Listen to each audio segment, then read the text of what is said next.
Apologies for the intrusion. I'm Hugo. Let's just say I'm something of a collector. I've heard your video store is the most classy one in all of New Eridu, and I must say, it absolutely lives up to its reputation. The ambiance here is understated yet refined, elegant but still cozy. It's so soothing, like a steady beacon in the dark. I've also noticed some well-known individuals frequenting this place, including elite members from PubSec and HSO. Your achievements at such a young age truly impress me. Aw, thanks. I'm flattered. Yep, exactly what you said. Trust me, I'm being honest. I do find your store quite special. So, I guess the rumors about this place are true. Children of devils. What are you talking about? I'm not following. Am I imagining it? Or do you seem really nervous all of a sudden? Children of Devils is an old movie I've been searching for, but it's so niche I can't find a copy in good condition. Or perhaps, did this movie remind you of something else? You're imagining it. I'm just surprised there's a movie we haven't heard of. No worries. Like I said, this movie is rather niche. Despite the word devil in the title, it's actually about vampires. I'm sure you already know. Vampires were a popular fictional concept back in the old civilization. Typically, they are pale-skinned, well-dressed, exuding a mysterious and dangerous aura. But beneath their immaculate facade lie lethal fangs for draining human blood.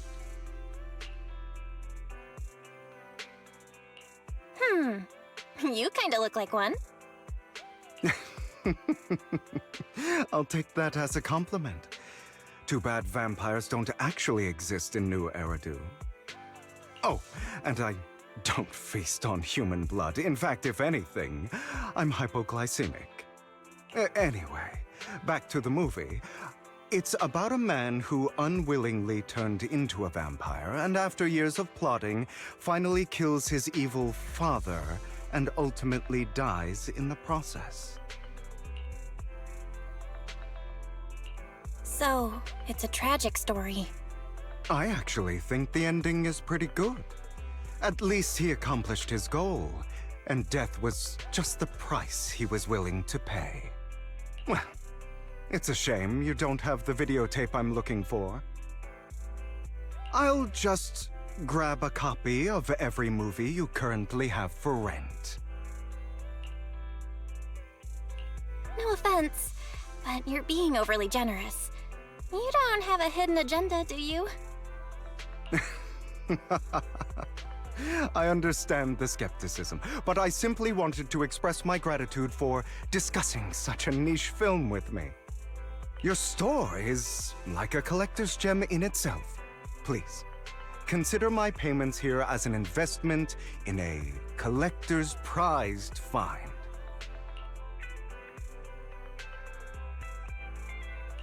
Your definition of a collectible is pretty broad, just as I'd expect of a collector. Because of my work, I happen to know some of New Eridu's upper echelon. Some even collect human organs. Just some rumors circling around. Hope I didn't spook you.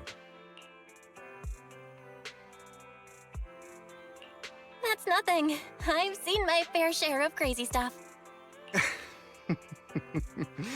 Guess I was worried for nothing. With so many high-profile individuals visiting here, I'm sure you're well-connected and experienced in various fields. Speaking of which, there's a big industry auction coming up. They'll probably have lots of collectibles, maybe even rare videotapes not on the market. If you'd like to attend, just let me know. Oh, by the way, I saw a marketing event at Lumina Square. Looks like there's a raffle going on. Go check it out if you're interested. Maybe you'll stumble upon something exciting, especially at a place so close to the upper class. After all, there are always secrets hiding behind the light. Well, thanks for today. I'll take my leave for now. Until next time, my precious friends.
You there! Why not come try your luck? All sorts of prizes are waiting to be won!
This guy looks so arrogant.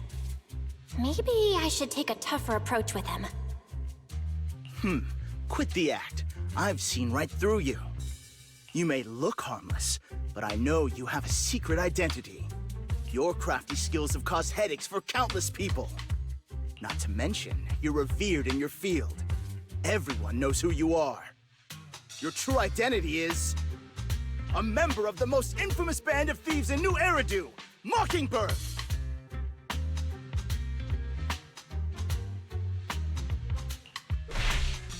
You're right! I'm with Mockingbird.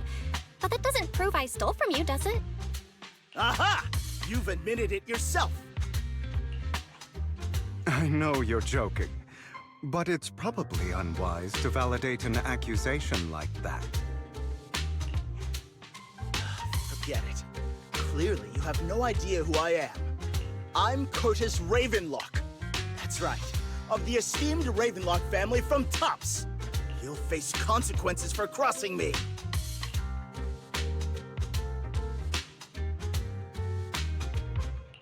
You're an esteemed member of Tops. Why join a raffle with us plebs? Offense is the best defense. Seems like you've got that down. I'm only here because my family sponsored this event. I just joined the raffle for fun. It's not like I actually need the bunny. Anyway, you were the only one next to me when I lost my wallet. It has to be you. Just admit it.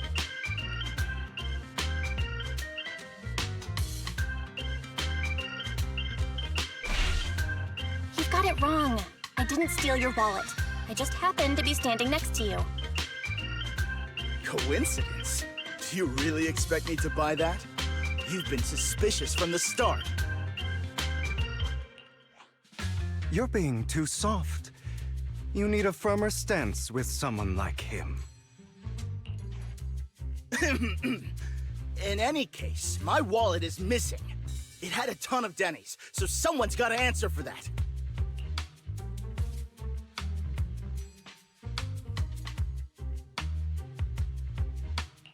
No one's responsible for your wallet except you. Let's be real.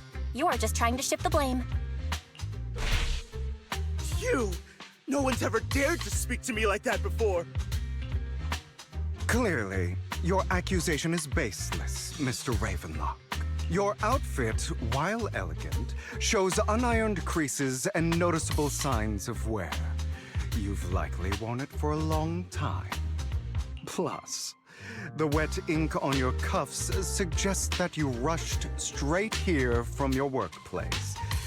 Likely so you wouldn't miss today's raffle.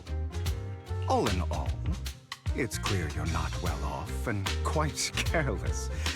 Chances are you lost your wallet yourself, and it probably didn't hold much cash. Is that why you jumped to accuse others? Hoping to leverage your family name to make a quick Denny? That's utter nonsense! Regardless, you owe this person an apology. Damn it! You'll regret this! Just you wait! I really, really hate it when innocent people are wrongfully accused. But it's all over now. I hope it didn't ruin your mood.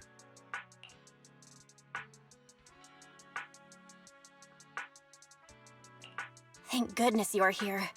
Otherwise, that guy would have kept arguing forever. I didn't really do anything. You outsmarted him all on your own. It's a relief to see him get what he deserves. He should have known what would happen the moment he falsely accused you. People like that should have a taste of their own medicine. That sounds fair to me. Unfortunately, we don't usually see such fairness in our world, do we? That's why sometimes I don't mind resorting to unconventional methods to right the wrongs. You seem to be implying something. Don't tell me. A good movie never spoils its ending. But feel free to speculate. Anyway, it was nice running into you. Please, accept this raffle ticket to mark the occasion. May it keep you away from shady people and situations and bring you good fortune.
Anyone else want to redeem prizes?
They're here with me now, sir. I'm glad to have the chance to speak with you, young'uns. Helios Academy used to be a peaceful and comforting place.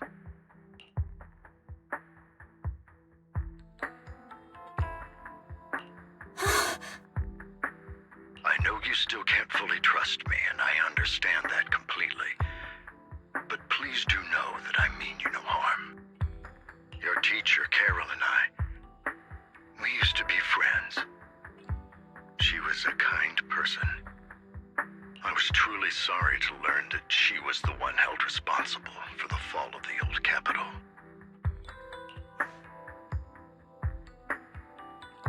She was innocent. There has to be more to the story. I hope so too. It's just that the fall of the old capital still weighs heavily on us all. But I believe you just got caught up in all of this. I'm sorry for what you've been through over the years. It must be tough. Sooner or later, we'll find the evidence to clear her name. Then I sincerely wish you success. The real reason I reached out to you is to tell you something very important. Something about your eyes. I stumbled upon some of the data Kara left behind. She spent much of her time studying ways to minimize the side effects of your eye implants. Teacher, she was always looking out for us. Yes, which is why I believe this was her final wish. As her friend, I want to see it through. Simply put, your eye implants are directly linked to your brain, and their functionality depends on your body's limits. As a result, the HDD system takes up a part of your body's capacity. This leads to certain issues, the most notable being that it suppresses your innate ether aptitude. I brought in a team of specialists to analyze Carol's data samples, and after some effort, they created a plan to upgrade the HDD system. After the upgrade, the HDD system will operate with significantly reduced power consumption, allowing for a substantial boost in your ether aptitude, or rather, a restoration to its original level. Do you mean that once the HDD upgrade is done, we'll be able to enter the hollows ourselves without EOS? Exactly. You'll likely experience some discomfort at first, but you'll get used to it over time. I'll have the specialists from Marcel Group continue monitoring your physical condition to reduce the burden on your body and help restore your ether aptitude more effectively.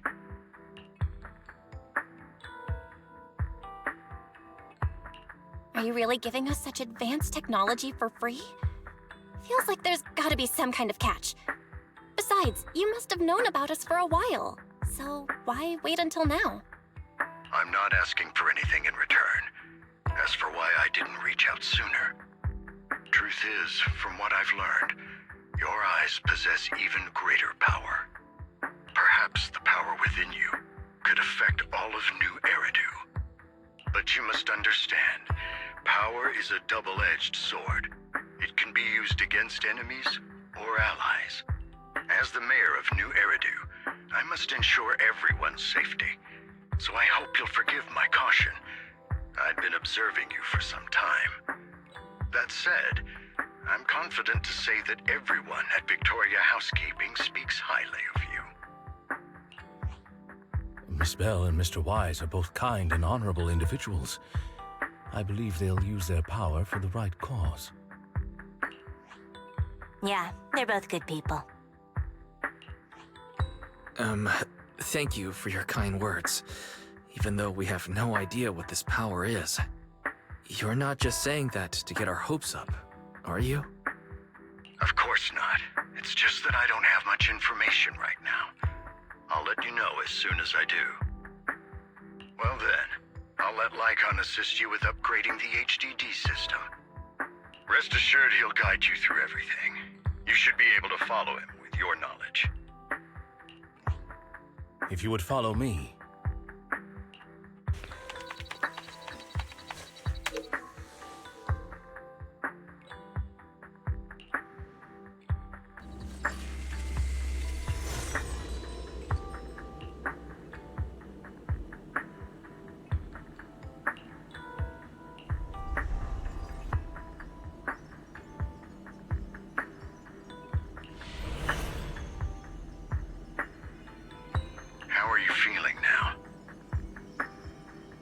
good, I think. Really? I'm feeling a bit off. Your body is adjusting. Give it time to adapt to the changes. As a precaution, hold off on entering the hollows until you feel better. I see. In that case, I'll sit back and help Belle for now then. It's quite impressive one of you adapted so quickly. Your ether aptitude is now on par with most hollow investigators, meaning you're ready to explore regular hollows. But you must be careful at first. Lycon, Ellen, why don't you two go along? One of the data piles in the hollow near the metro is malfunctioning, and we need a skilled proxy to address it. I'll assign this task to you. Of course, you'll receive fair compensation upon completion. Take your time in the journeys ahead. You've got plenty of time to uncover your full potential.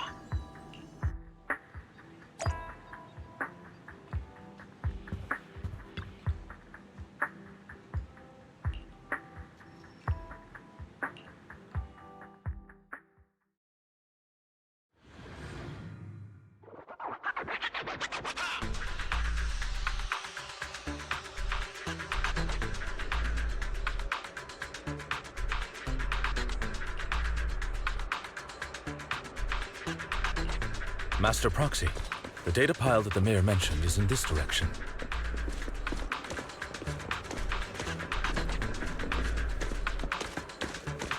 Let's keep moving.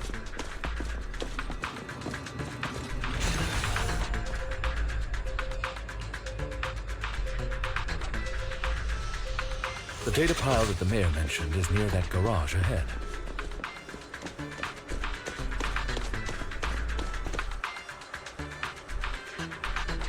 What a pain.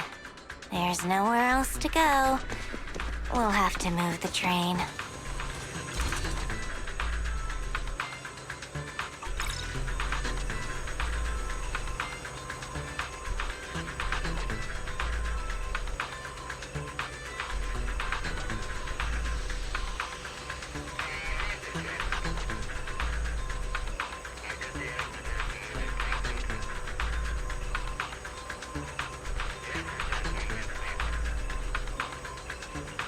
We should search for the passcode nearby to disable the laser, and then move the train.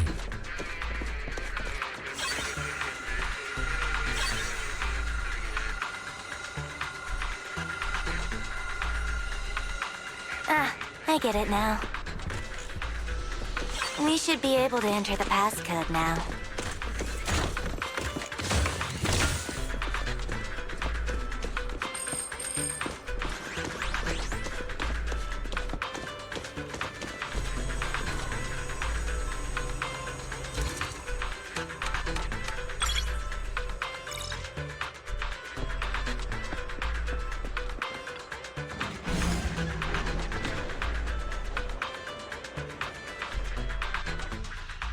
How are you feeling now, Master Proxy? Fantastic! Never been better. I'm relieved to hear it. If you feel any discomfort, please, let us know at once. Yeah, I'll carry you on my back if needed. Really? I want you to carry me right now. Let's finish the task first, Master Proxy. You've always had a sharp mind, and now you've got the muscles to match. Thanks for the compliment. No, I was just thinking. When will you pick up some fighting skills? If you can fight, you could handle things in the hollow all on your own. That'd be pretty neat.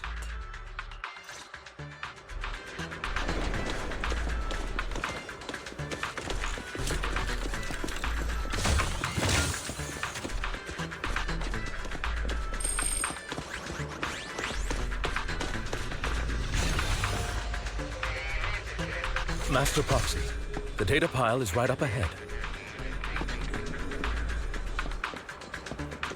It seems to be guarded, however.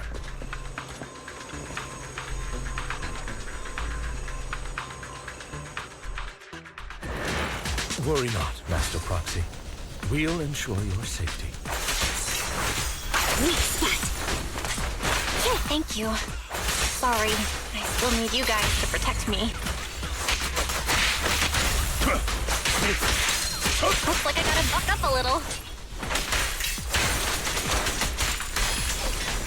Roxy, you don't need to push yourself so hard.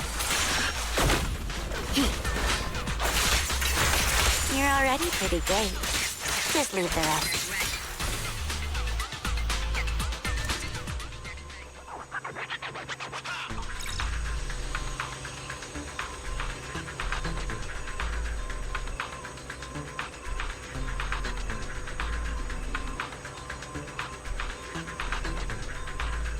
Oh, it's another passcode. We should be able to find the passcode nearby. Let's keep an eye out for it.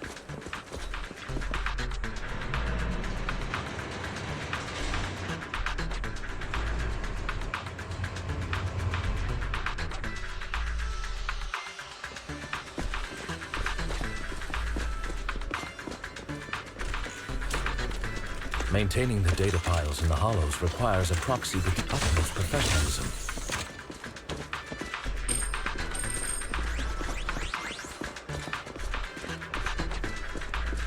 It is Victoria.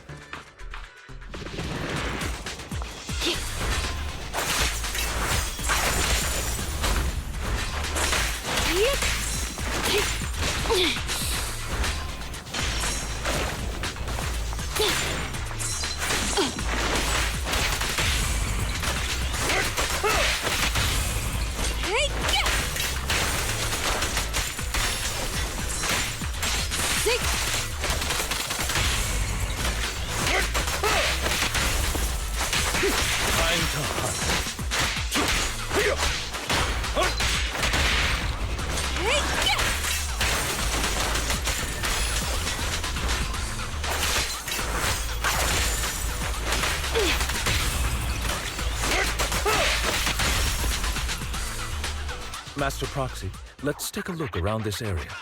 We might be able to find clues regarding the passcode.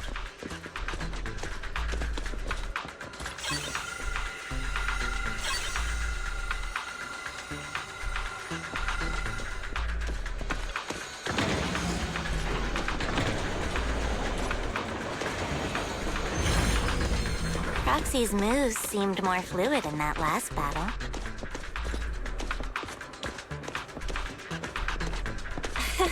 Well, Master Proxy, this should be the second passcode.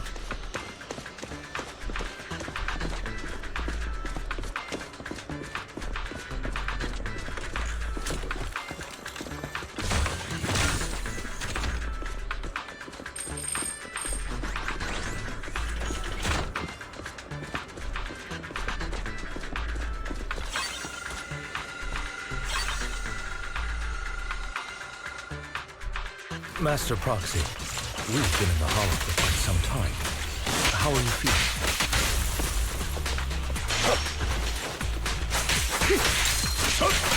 I feel fine. Nothing out of the ordinary. What a pain. That's good to hear. After all, this is the first time you've entered a Hollow since the system upgrade. Best not to overdo it.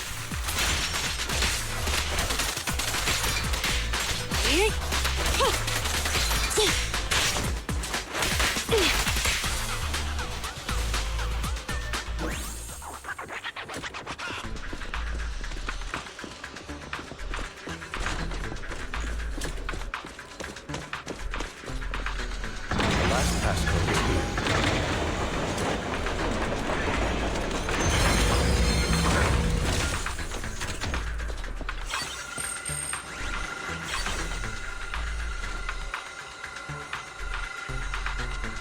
All right, that's all of them. Let us return and open.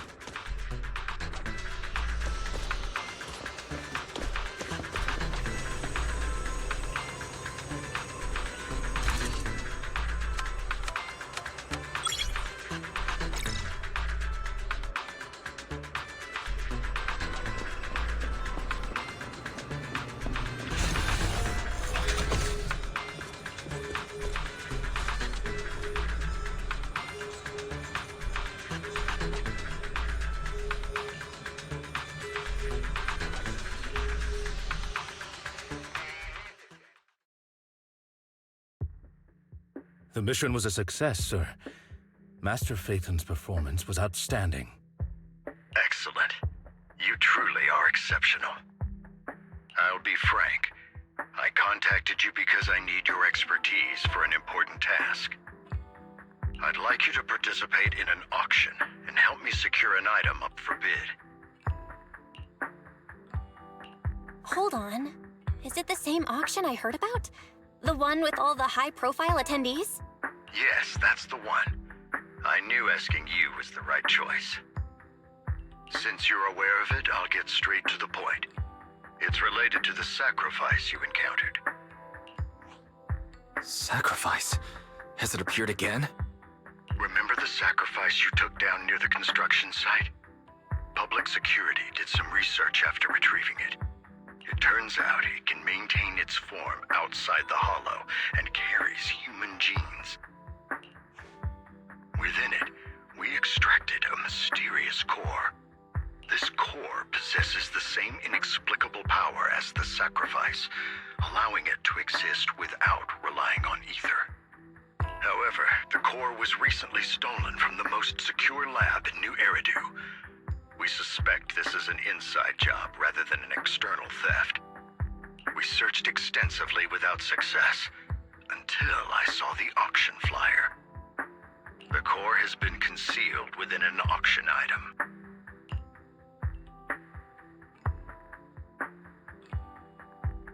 So you want us to bid on it at the auction. But why us? The power of the sacrifice is highly volatile and destructive. We must keep it confidential, at least for now. And I, as mayor, am not suited to participate in the auction myself.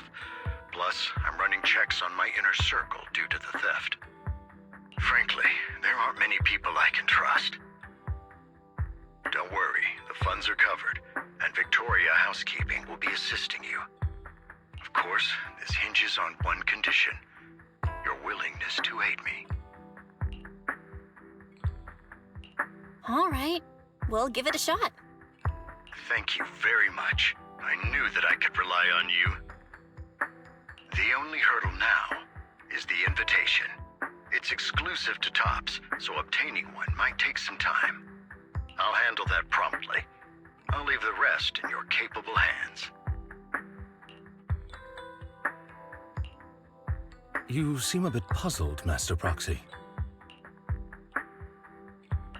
The relationship between the mayor and Tops seems rather delicate. You're quite perceptive. As you know, the roots of New Eridu's governance lie with the Mayflowers, while Tops is a conglomerate of companies. Power and profit often lay the foundation for conflicts, which is why securing invitations could be tricky for us. Things would be much easier if Tops weren't so involved.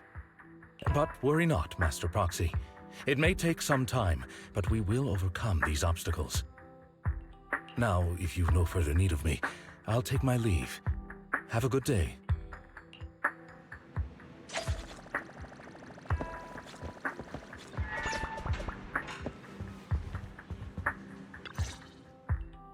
Didn't that collector Hugo mention if we wanted to attend the auction to give him a call?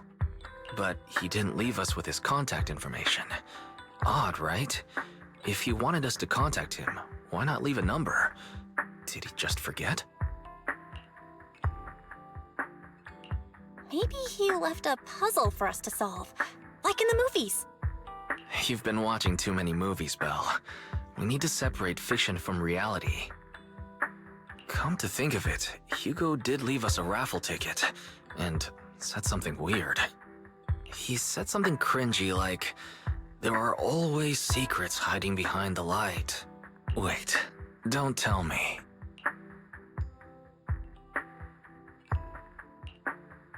I get it now. This guy watches too many detective movies. Anyway, let's try contacting him.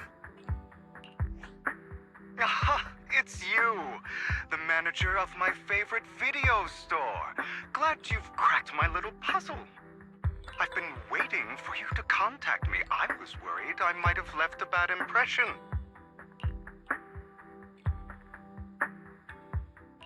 Actually, I have a favor to ask. About the auction you mentioned. Could you secure 2 invites for us? Ah, so you'd like to attend the auction? I'd love to assist, but unfortunately, I have some tasks at hand. But if you two can help me with my current task, I should be able to find time to get the invitations you need.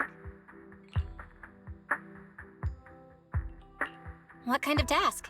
Is it something I can handle? Nothing too dangerous, I hope. Don't worry, I would never put you in danger. Let's discuss the specifics in person. I'll wait for you at Dew Gardening Shop in Lumina Square.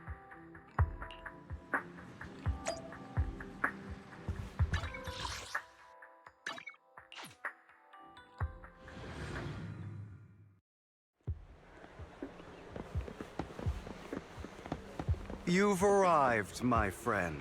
Punctual as always.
Another waste of my precious time.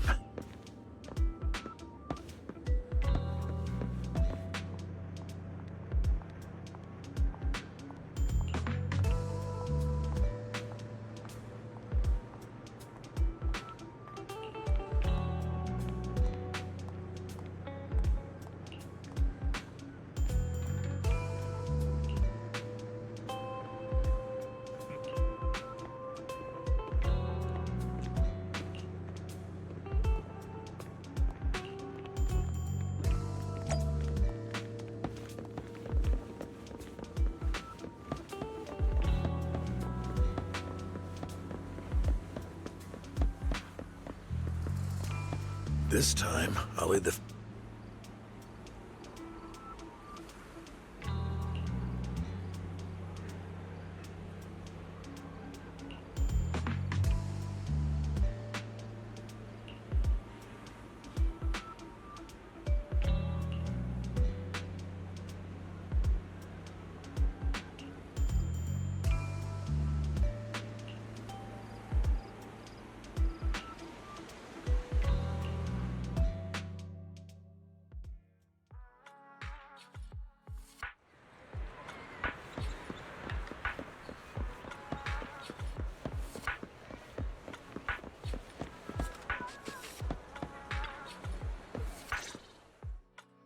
Good day, manager. Wonderful to see you again. You're as sophisticated and charming as always. About our previous discussion, I assume you've made some progress?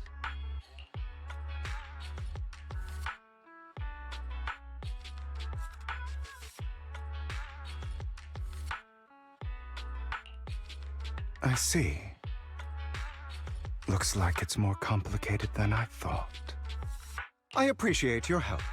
Here are the promised invitations for you. One was mine, but I won't be able to attend as I'll be occupied that day. I had to pull a few strings to secure these invitations, so please don't mention where they came from. Otherwise, someone might come hunt me down. Wait, seriously? Is the auction really that dangerous? Well, when you dance with sharks, you can't avoid risk. But I have faith in you, dear manager. I'm entrusting you with my life. Don't worry, my lips are sealed. And so are my brothers. I've been meaning to say, you're so close with your sibling. I'm kind of jealous. What's your view on family ties, manager?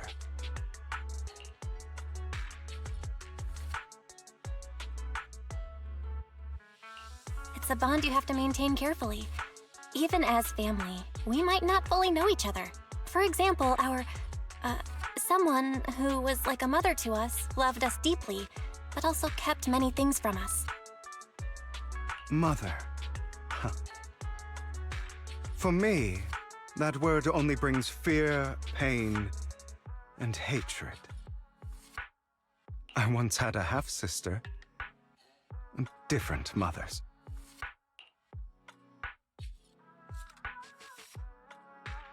Had? Did you two fall out of touch because of an argument or something? No, we never argued. I would like to try, but it's too late. She's been gone so long. I can barely remember her face. I'm sorry. I didn't realize it was a sensitive topic. My condolences. It's okay. I brought it up first, and it was ages ago. Anyway, back to what we were saying. It's highly likely that Hartman will be at the auction as well. As you know, while he's the rightful heir to the Ravenlock family, he keeps many secrets. Should you cross paths with him in the future, be cautious. He's sitting up on his high horse looking down on everyone else, and he'll do whatever it takes to get more power. I hope these upper-class people eventually face the punishment they deserve. Too bad the scales of fate lean one way or another, unless someone steps in to tip them back. I digress. That's all for today. I have some errands to attend to, so I'll take my leave. Have fun at the auction.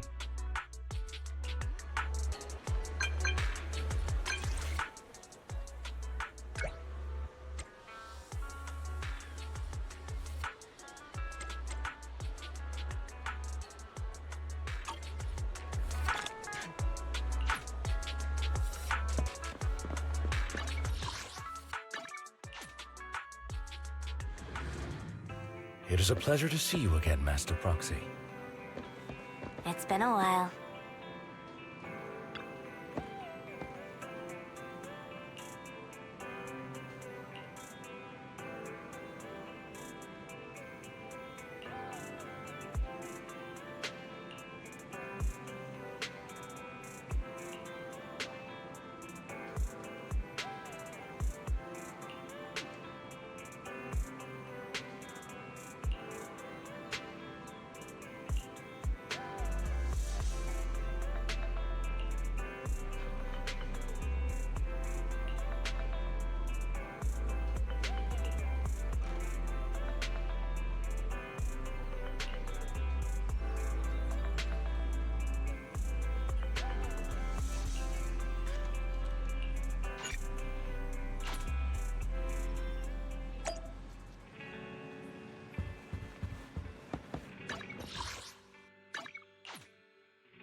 Lies, deception,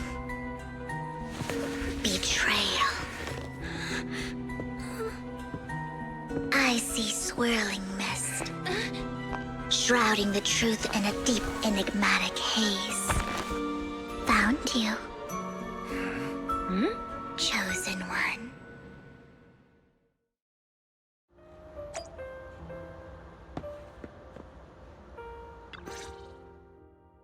You are exactly as I thought you'd be.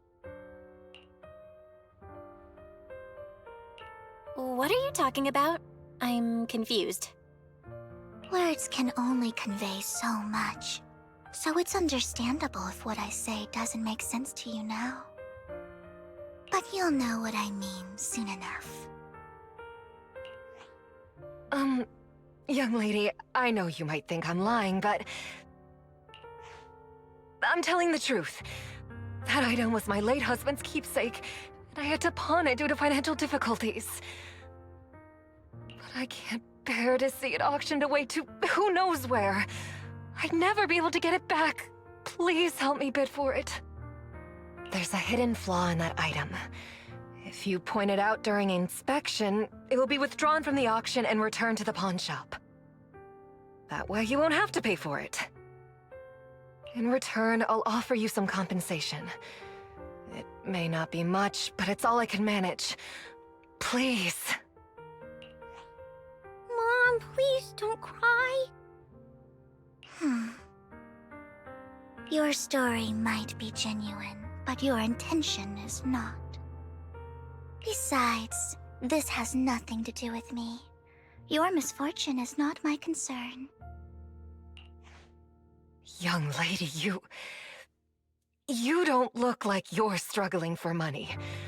How can you be so cold-hearted? I'm sure this refined individual here feels the same way. Huh? Are you referring to me? Yes, you! If you're willing, could you please... The auction is about to start. I'm not sure how you gained entry, but I'm sure you don't want to be driven out with your daughter. And you? Here's a little piece of advice. Don't let your sympathy easily sway you in an auction like this. Otherwise, you might get swindled.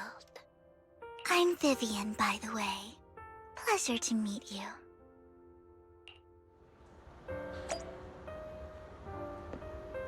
Dear guests, the auction will begin shortly. Please make your way to the venue.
He may be from the Ravenlock family, but he's been entering the lottery in secret.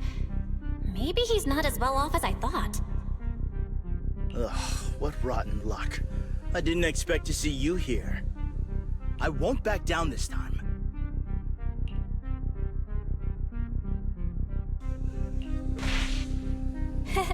Aren't you that bigwig from the Ravenlock clan? Surprised to see you at the same auction as us commoners. This is the top auction in the industry! I really don't know how you got an invitation, but I doubt it was through legitimate means. You seem a bit hesitant. His accusation isn't true, is it? You should just give up already. I'm dead set on getting this item.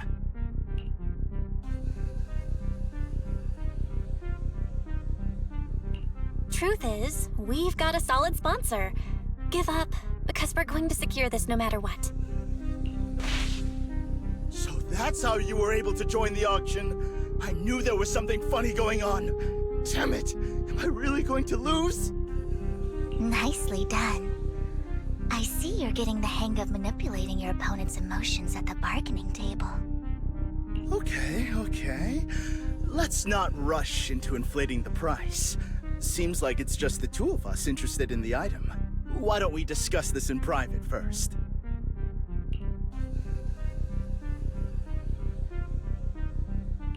No matter what, I won't back down. Ugh, I didn't expect you to be so determined. This is the perfect moment to shake your opponent. You're really stubborn, huh? Is it really worth arguing over such a small collectible?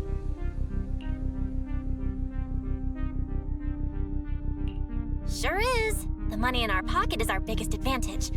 Host, I'm raising the bid. The price is way more than it's worth. Forget it, I'm out. It's a bit overpriced, but it's still acceptable.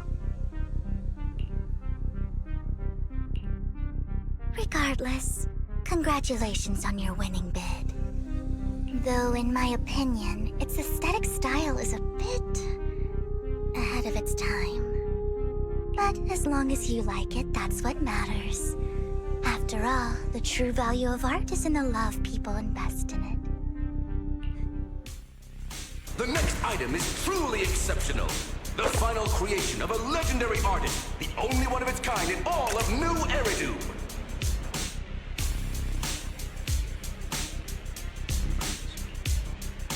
The artist's tale is quite fascinating. Unrecognized during his lifetime, his works were discovered by art collectors after his death and became hugely popular. Because of this, authentic works are few and far between, making each one incredibly precious. And this stunning final piece, anyone who loves his work won't want to miss it. Without further ado, let's get started! Starting bid, 200 million dennies! If I can get it for under 500 million, I can still turn a profit. 300 million! If I'm not mistaken, Wise, isn't that the item the woman asked Vivian to bid on? Yeah, that's the one. If our budget allows, perhaps we should. 1 billion. Even if his final piece is a collectible of this quality, starting at $1 million right off the bat. Since she doesn't have to earn her own money, any bid is just a number to her. Was that Vivian? Wow, she just said, "Don't let your sympathy sway you," then went ahead and bid anyways. Yeah, but she can literally afford not to take her own advice. Oh, this elegantly dressed lady certainly has refined taste and deep pockets. So, is anyone ready to challenge this young lady? Invest in the legacy of a talented artist who left us too soon. Its value could double in the future. I'd advise against it. I'm going to bid on this no matter the price tonight. This young lady is certainly very confident.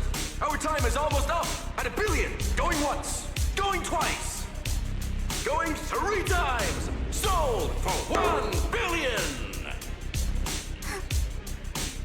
All right, ladies and gentlemen, that concludes the first half of the auction.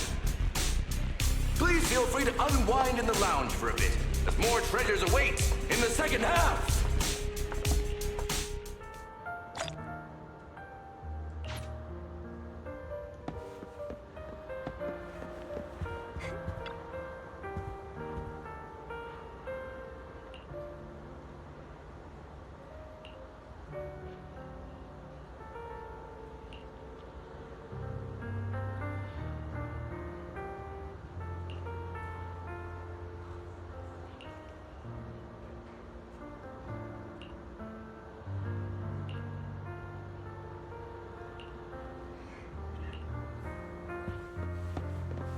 The coffee here is drinkable.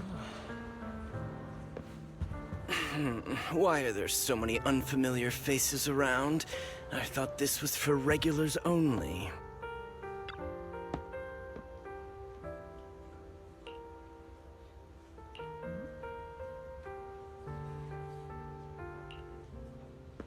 The coffee here is drink. You have a strange look on your face. Despite her ruthless exterior, she's actually quite kind-hearted. Though you wouldn't dare think that, would you?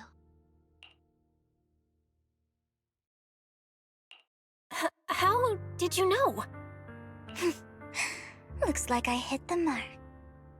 Just to clarify, I didn't assist that woman out of kindness, nor do I plan on giving up the item I just purchased. Because it's nothing more than a common scam. A scam? So you're saying that woman is a con artist?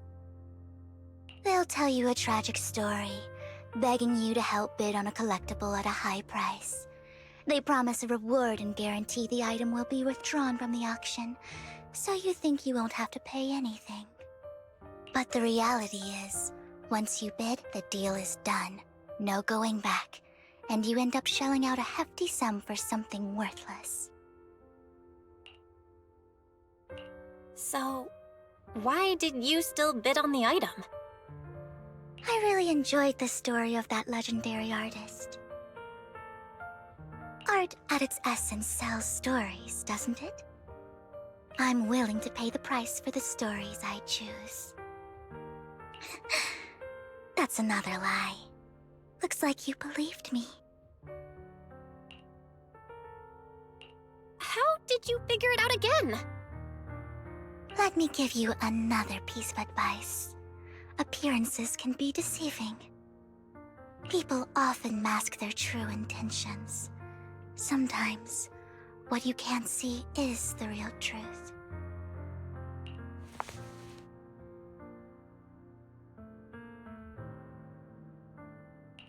I hope next time you'll accept my invitation, and not that of these pretenders. I'll see you soon, my friend of many secrets.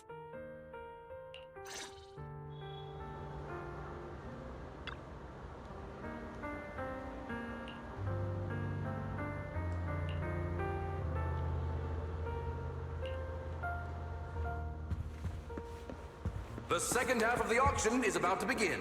Please make your way to the venue.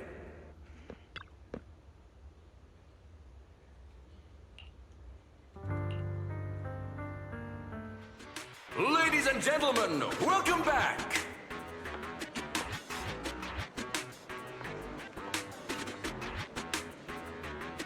Up next in our auction is tonight's showpiece, the one-of-a-kind Robe of Heroes!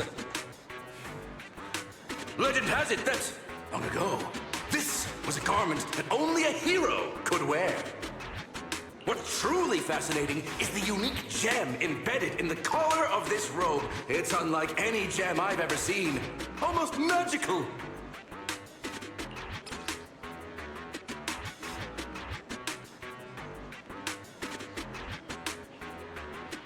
Wise, that gem's probably what we're looking for.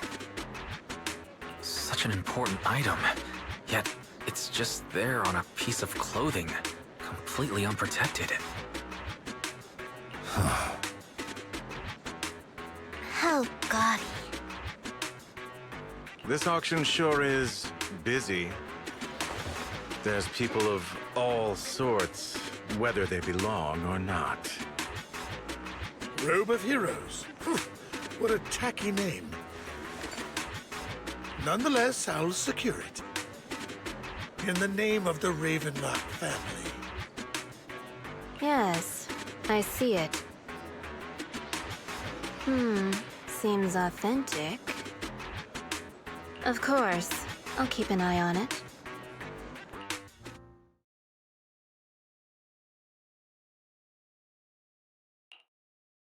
I didn't expect this to drag on so long. I believe there is no meaning in continuing this senseless bidding war. Frankly, wasting time irks me more than squandering money. So, my friend, let's cut to the chase. What did you have in mind? This man is pretty shrewd. Maybe I should match his energy.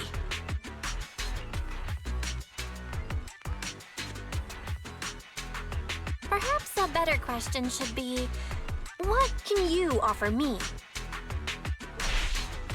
The ball's in my court now. Good. I enjoy conversing with people of sufficient intelligence. There are more antiques in this auction than just the robe. Why rush into this? You might find something else you prefer.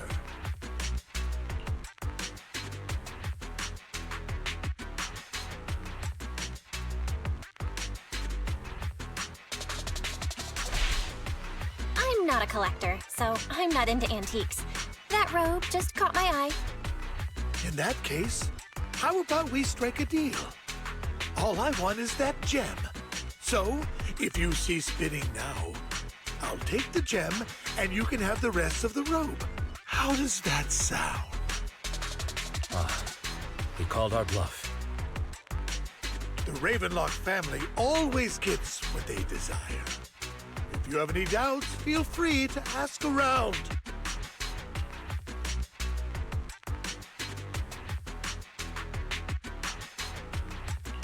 What a coincidence! I, too, always get what I want.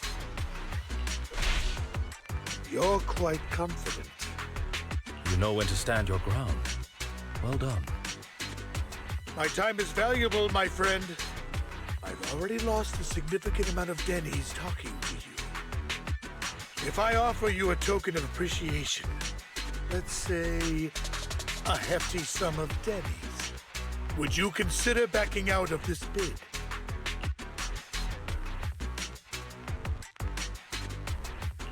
In that case, if I were to give you a hefty sum of dennies, would you back down?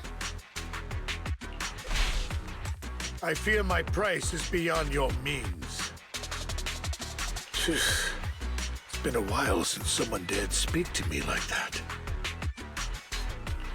All right, since I can't sway you, we'll have to settle this with our financial power. But let me be clear. No matter how high it goes, I won't back down. Oh no. Though the mayor gave us a huge sum of dennies, I have a sinking feeling it won't be enough to outbid this rich jerk.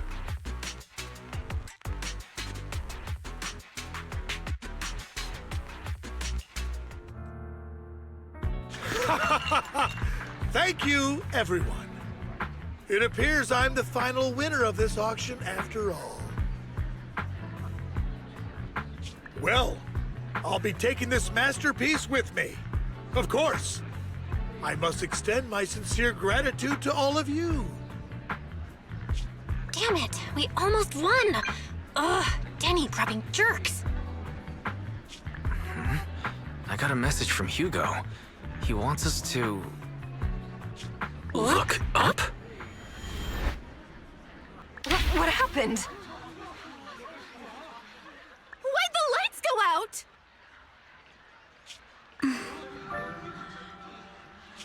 What's going on? The power went out? Mommy, I'm scared.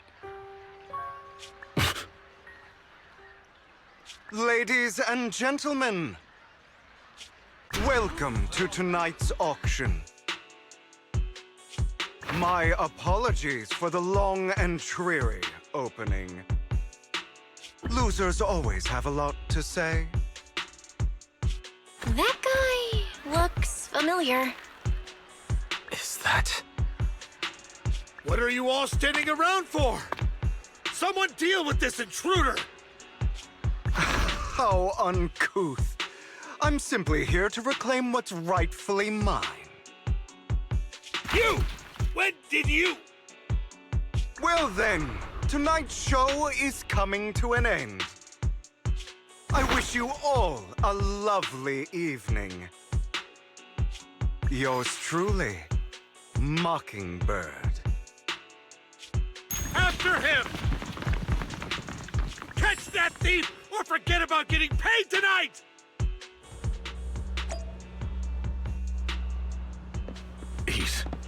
I can't believe he's here. And his target happens to be that core, too.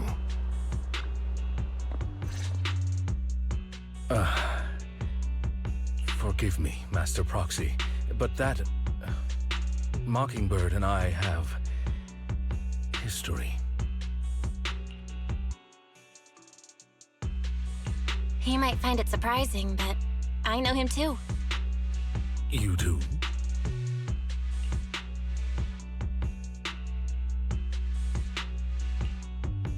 I see.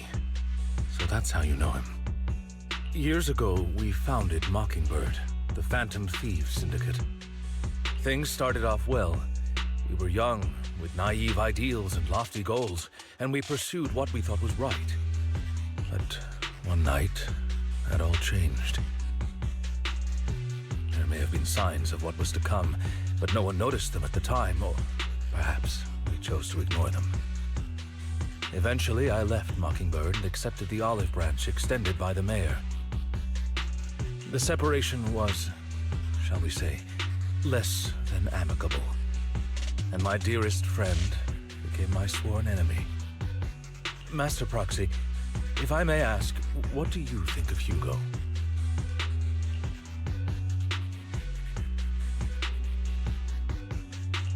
He seems pretty nice. He did lend us a hand, so he doesn't really come across as a bad guy to me. I see. A facade, I'm sure, to earn your trust. In any case, he's very dangerous. I'm still unsure of his intentions, but we cannot risk letting him have the sacrifice core. Based on my past experiences, I can likely predict the route he'll take to evade his pursuers and escape. However, this path lies within the Hollow. Master Proxy, can you...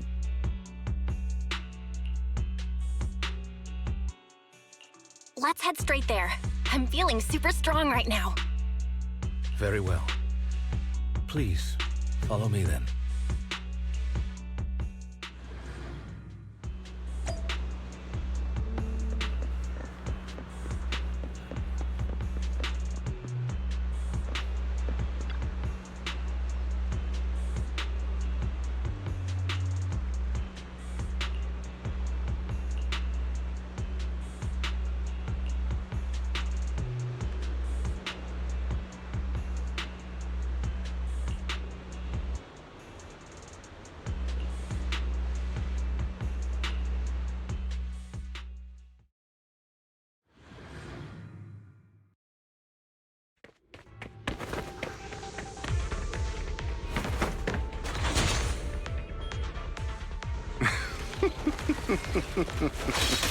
As I thought, Hugo really is here. When we were still working together, he would often choose routes that were difficult to attack, yet easy to defend.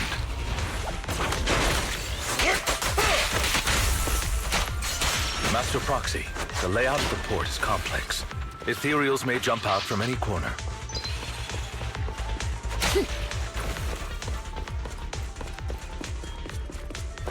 Do be extra careful.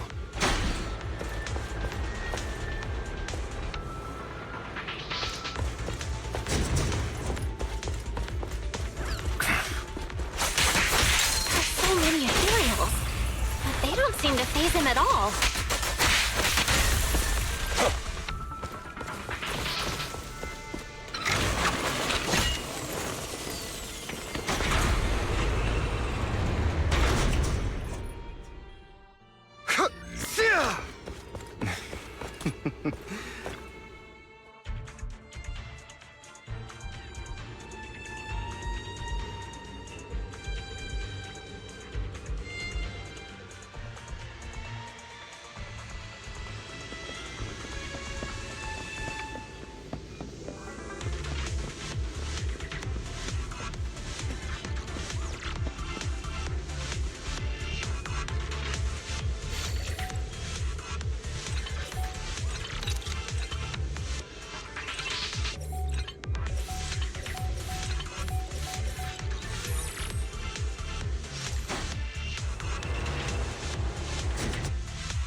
I'm not going to let you have your way.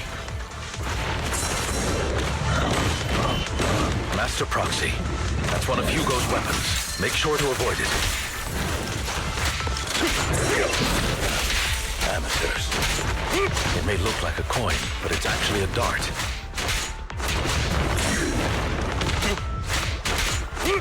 He carries around a briefcase filled with all sorts of weapons. It's quite the hassle to deal with. He's extremely familiar with this place. Master Proxy, dragging this out will only be to our disadvantage. Let's proceed through here post-haste.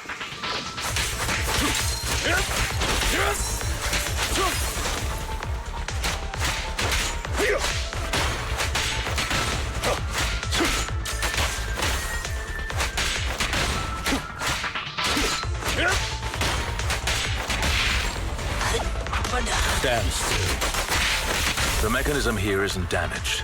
It's still functioning normally.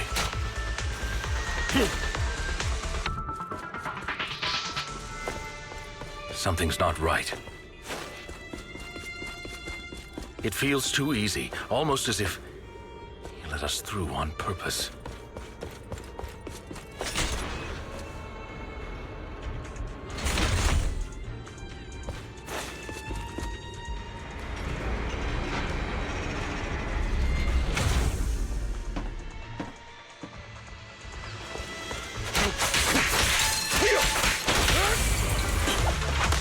Stay calm now.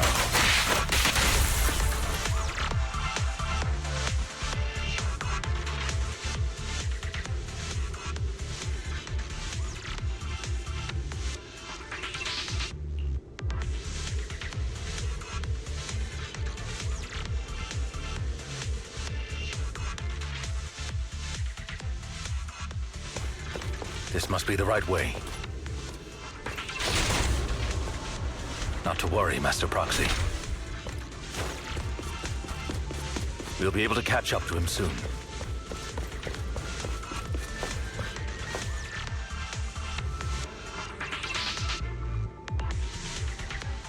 It should be this way.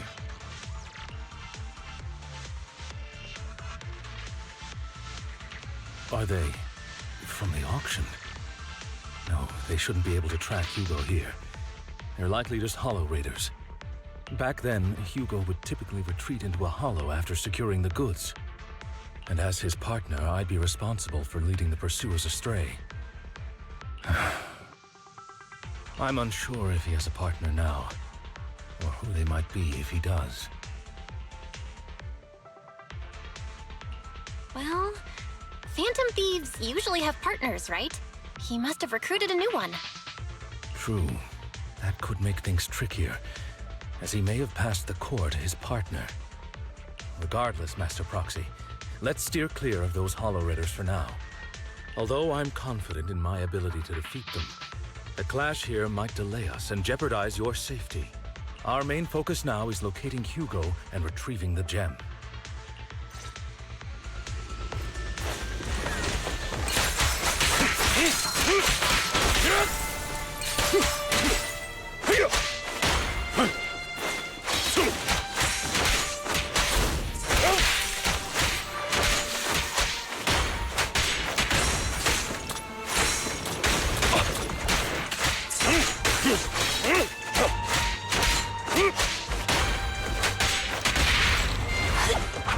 Stand still.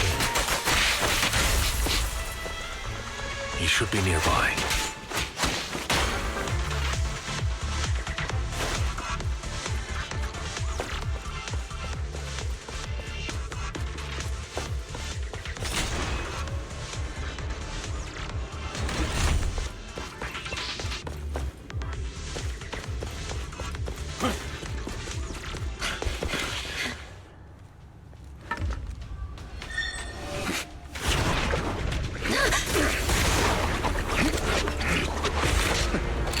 Long time no see, traitor.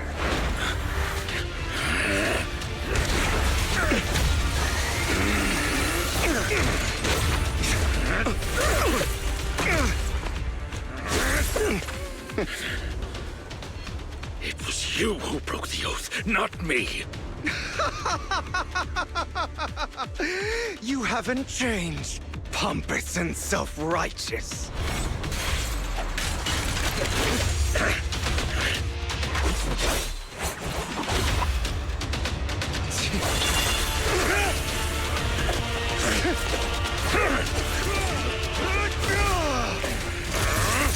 Beyond reason! Both of you! Enough!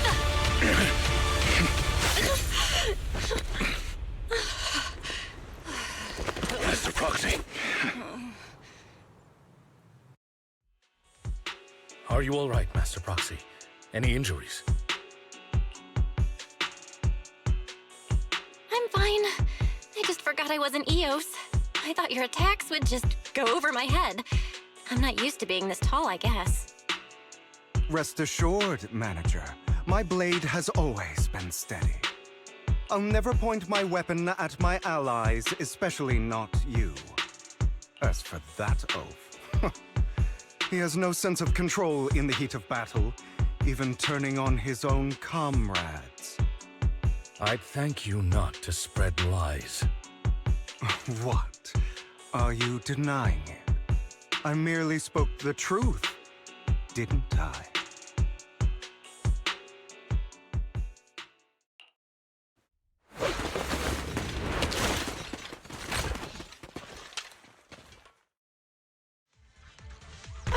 Thought we were in for a tough day, but it seems we struck gold in the end. If you value your lives, you better hand over all your etheric resources and any other valuables you've got. I have no conflict with you, gentlemen. I'm here for personal reasons, not to mine ether resources. Cut the crap. It's been a rough day, and we need something to make it right. Whatever your business is, pay your dough or bite the dust. Pay our dough. This is the Hollow. You're not claiming this Hollow as your own, are you? Not even the current mayor of New Eridu would dare to make that assertion. Am I correct, Mr. Mayflower Watchdog? You sure have a mouth on you, pretty boy. Don't push it. We've buried idiots like you in the Hollow before, and soon you'll be joining them. I'd urge you to reconsider. Huh? Unfortunately, your kind advice has come too late. They've already worn my patience thin.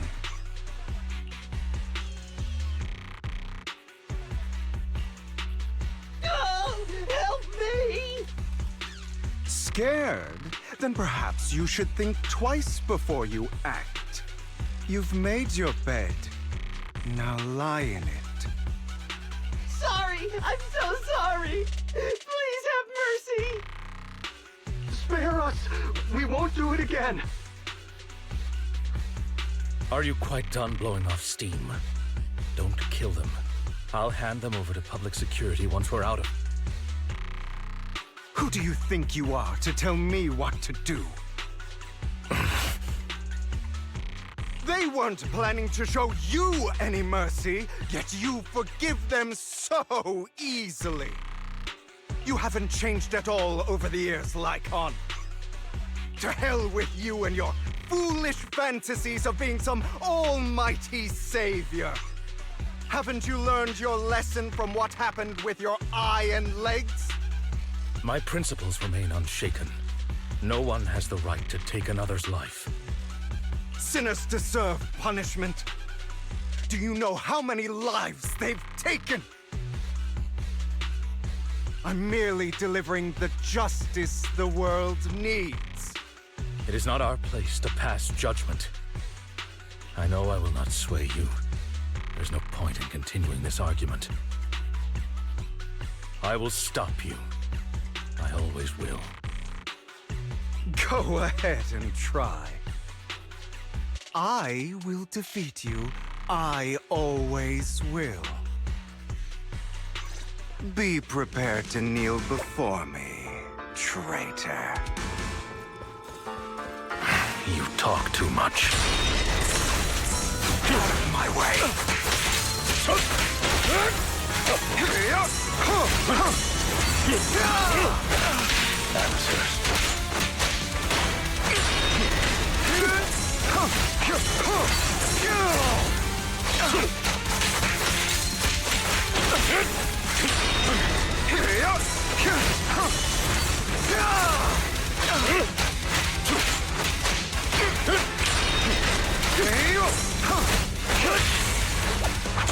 Roxy, I did... Really? Do you two have to do this now? Cleanup's not finished. My apologies, dear manager. But I'm itching to teach him a lesson. Amateurs. Shut up!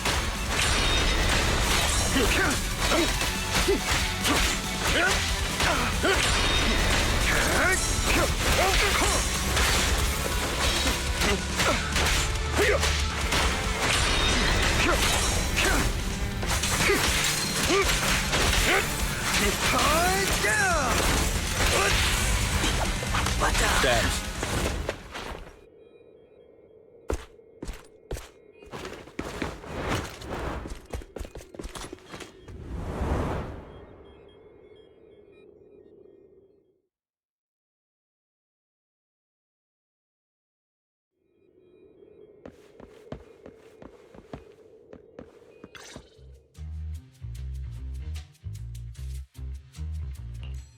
Worry not. Mastery of my skills will come in time. But there's something more important I would like to teach you. Something about faith. Does a phantom thief even need faith? Of course. What else would we fight for? For wealth, fame, and power to stand at the top so nothing and no one can imprison us. Isn't that what everyone desires? Or perhaps by faith, do you mean something asinine and empty, like justice, dreams, or friendship?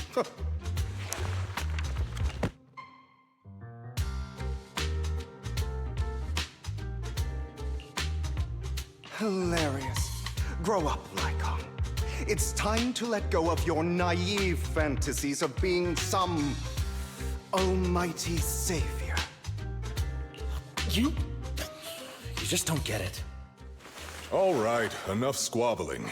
What I'm trying to teach you is very simple. I may not walk the path of justice, but I do not walk the path of evil. There's too much injustice in this world, and there are times when it becomes necessary to right those wrongs with unconventional methods. Taking lives, however, is out of the question. Life is a precious gift, one that nobody has the right to steal. No one should have the authority to judge whether another lives or dies. Keep that in mind. I will. You don't seem convinced, Hugo. As you mentioned, this world is unjust. That's why we must strive to bring fairness to this world. Those who cause harm should face consequences, just as those who take lives should. But not all lives hold the same value. Sometimes, you may need to eliminate one if it means saving more. You're too proud. Your pride may lead you astray. I have my own path and beliefs, Jack. I'll determine for myself what's fair and unfair. Hey, watch your mouth. If it weren't for Jack, you'd be dead already. You're a smart kid, Hugo. Skilled, too. You could easily take the life of a sinner. However, what if one day you found out you were wrong? What if that so-called sinner were innocent? Could you bring them back to life? I wouldn't make that mistake. To err is human. Everyone is bound to make mistakes. It's good you are open with your thoughts. I just don't want your troubled past to weigh you down. Because your hatred doesn't define you. It only eats away at you.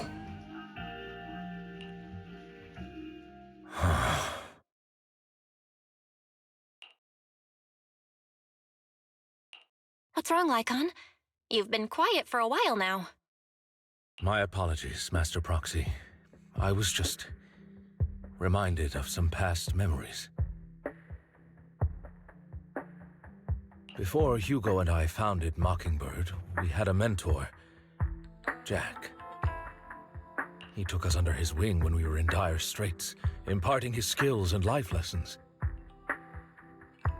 But Hugo didn't agree with his viewpoints. Perhaps our paths were always fated to diverge. Okay, I'll admit. I've been itching to ask. Why did you two split up?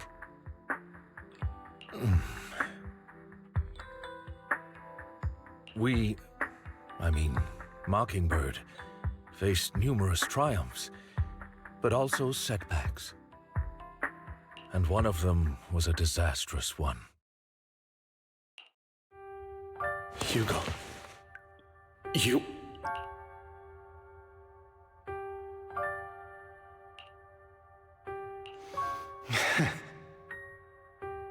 Was this you? All this? So what if it was? Have you gone crazy? Have you been planning this all along?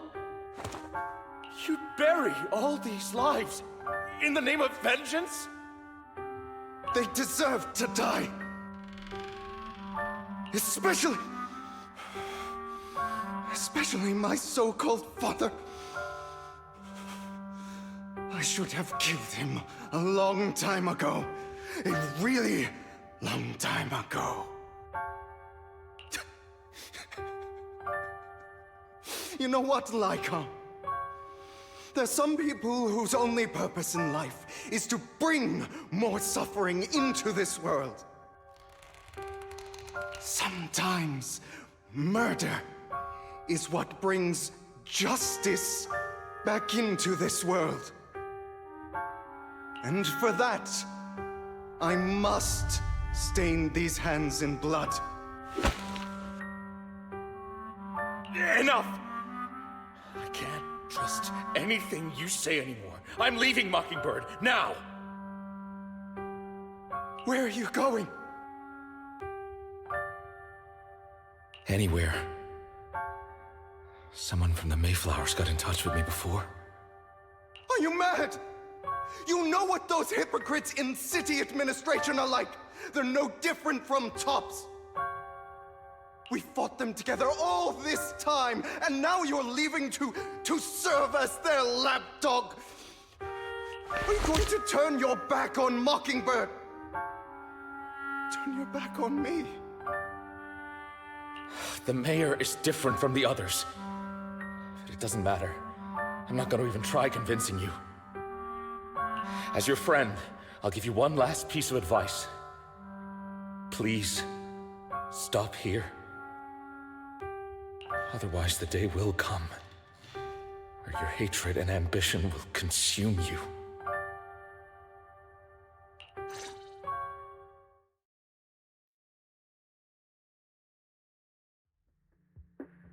My apologies, Master Proxy, that you had to hear such an unpleasant tale. Hugo came from a powerful family, and his relationship with them was always strained, especially with his own father. So much so that Hugo wanted to personally put an end to him. After shouldering a mountain of injustice, Hugo ran away from home. That's when Jack and I met him. And that setback that Mockingbird suffered turned out to be intimately connected to his family. I had thought it was just a normal mission, when in fact he was plotting revenge. He took advantage of me and everyone else there.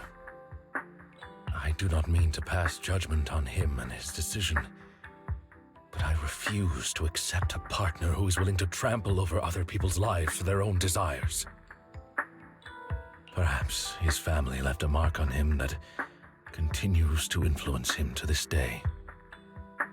In any case, Hugo still has the sacrifice core.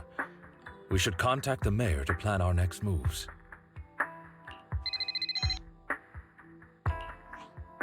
A pleasure to speak with you again.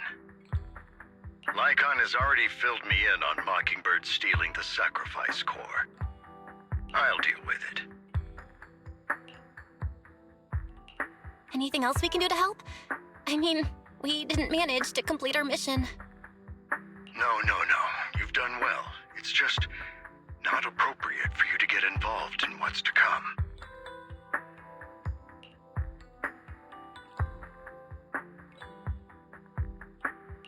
We've been through far more dangerous situations. Plus, we've dealt with Mr. Mockingbird before. So maybe we could help you. Really, I appreciate your kindness. It's just... Very well. Seeing as you're all people I know I can trust, I'm going to be frank.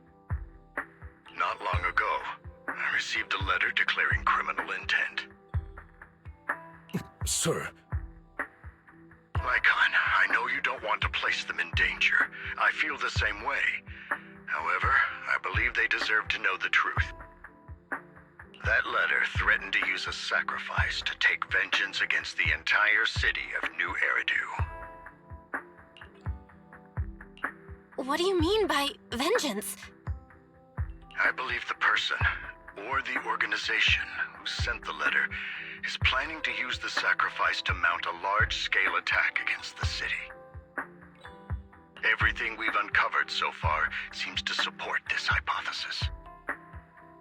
As you know, the sacrifice's true power is a mystery and cannot be controlled if anyone attempts to use it as a weapon. This is no small issue. If this gets out, it'll send the public into a panic. Please promise me you'll keep things confidential. Then let us help out. We can do our part too. But it's like I said before, it'll be too dangerous for you. Whichever way you look at it, you're still citizens of New Eridu, and as mayor, it's my duty to protect you. Plus, Carol would be furious with me if I put you in danger. If she were still around. Anyway, I'm not at liberty to discuss this matter any further. Please rest assured that we will handle things properly as the administrative authority of New Eridu. That's right. Master Proxy, please trust us. So that'll be all for today. Goodbye for now.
I'll have to work overtime to finish this mission report.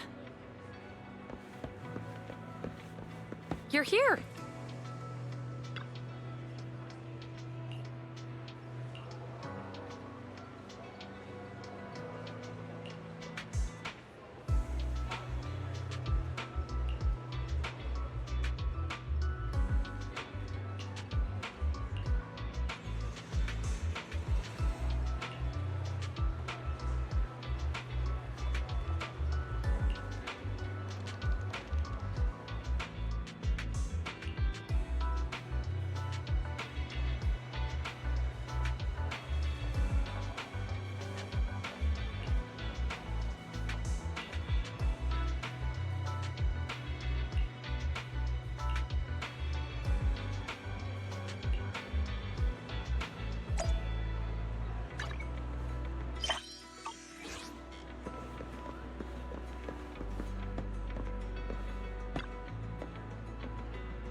a day's training.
All right, let's get started.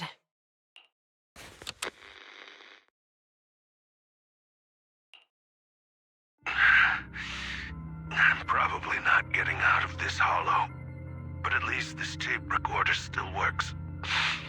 Let's say these are my last words. I gave away my anti-corruption equipment to save those civilians, so I'm not in good shape.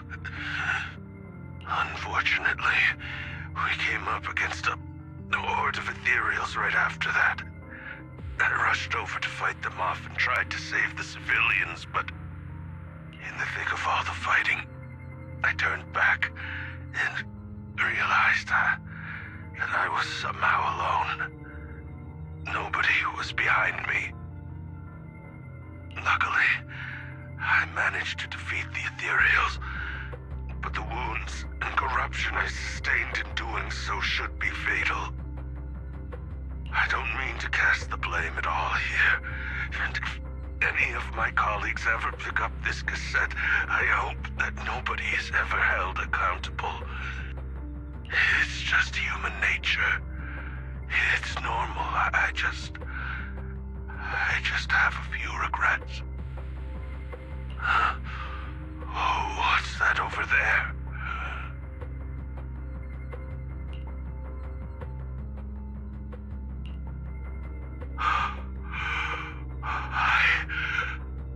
I've seen a miracle. Yes, that thing is right. So long as humanity is in constant conflict against the Hollows, only by embracing everything, it's the only way. Only by embracing this power can everyone survive. Oh, Creator, please grant me this!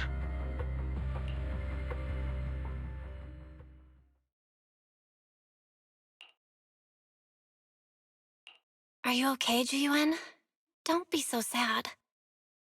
Thanks. I'm okay. It's just, even though we had our suspicions, now that everything is out in the open, I can't help but feel a little... Well, at least now I know the reason why he changed. What did Bringer see during the recording? Whatever it was, he called it a miracle. I saw the mission report from that incident.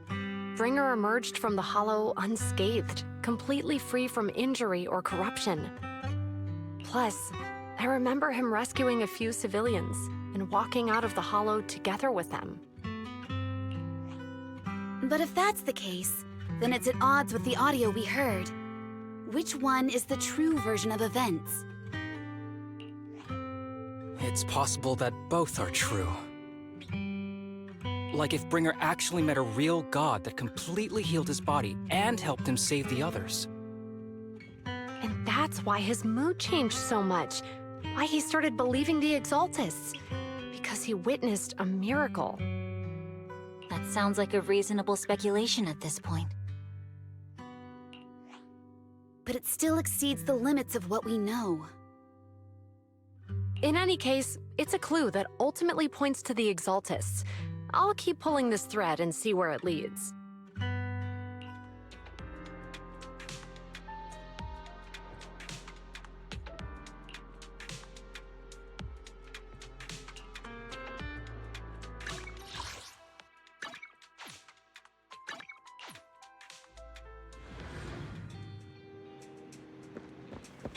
I've been waiting for you for quite some time.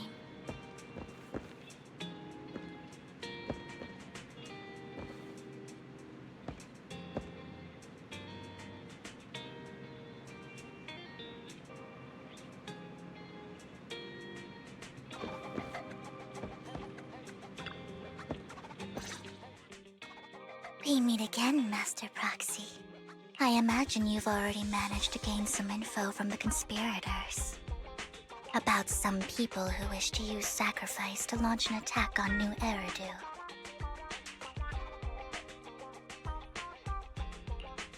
How do you even know about that? I only just found out myself. Because I've been watching you this entire time. I know many things. But unlike those hypocrites, I'm willing to share info with you to show my sincere hopes of working together. I need to find Bringer's belongings. Bringer's belongings. Did he even leave anything behind? Oh, he did. I have complete confidence in my intelligence network. All the more reason for you to work with me. You've probably already guessed, but what Bringer left behind will be crucial for cracking the alleged sacrifice attack. Find it, and we'll finally know what they are after. Who do you mean by they? The Exaltists, of course. They're always lurking whenever something related to sacrifice comes up. Actually, the Exaltists and I, we have a bit of shared history. But no more than that until you officially agree to work with me.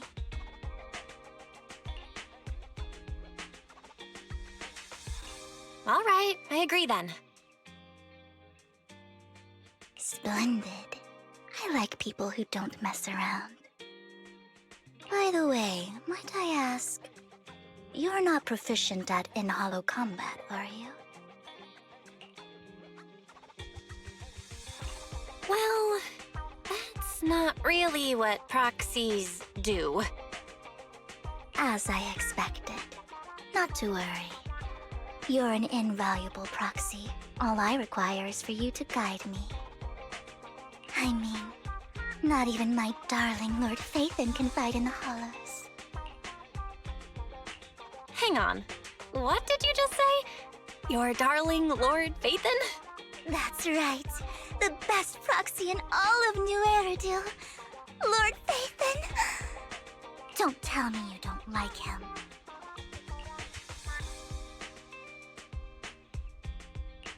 It's not that I don't like him. It's just, it's a little complicated. Well, if it's not that you don't like him, then that means you do like him, right? And I know exactly how you feel. My love for Lord Phaethon is really complicated, too. Great, you're a fan of Lord Phaethon, too. But that makes sense. All of New Eridu ought to be fans of Lord Phaethon.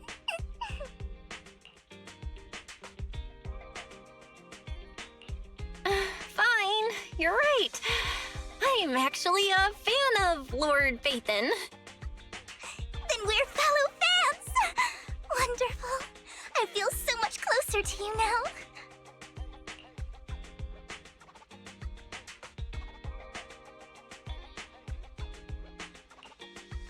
Oh my! Once I start talking about Lord Fate, then I just can't help myself! Look at the time! I suppose that's all for today then. I'll be in touch with more news.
Proxy, you're here too.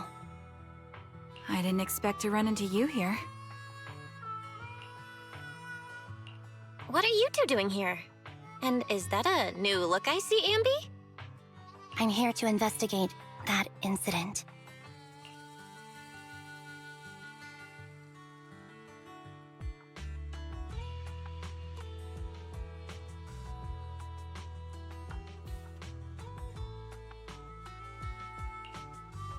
I've recently dug up some clues about the person behind the operation, but my key contact is ultra cautious and keeps demanding me to prove my identity.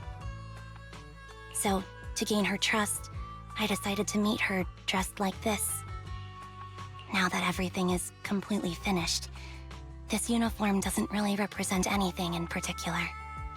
For me, it's just another outfit now. We all have to move on someday. I'm helping her. I want to make sure whoever's behind all this is caught.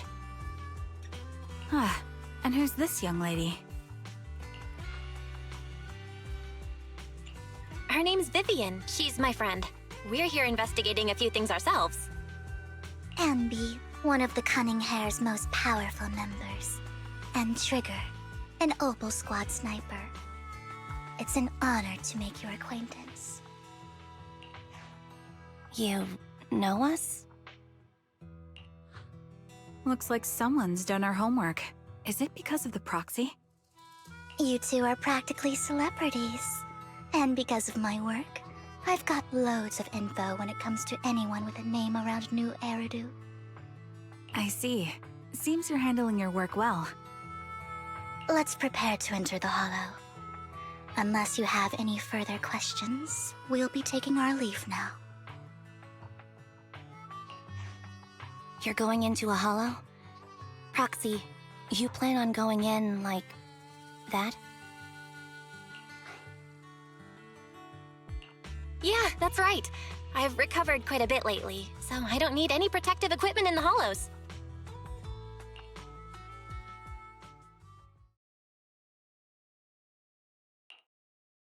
Huh. Aren't you that lady from before at the auction? Hello. I didn't expect to see you again, young lady.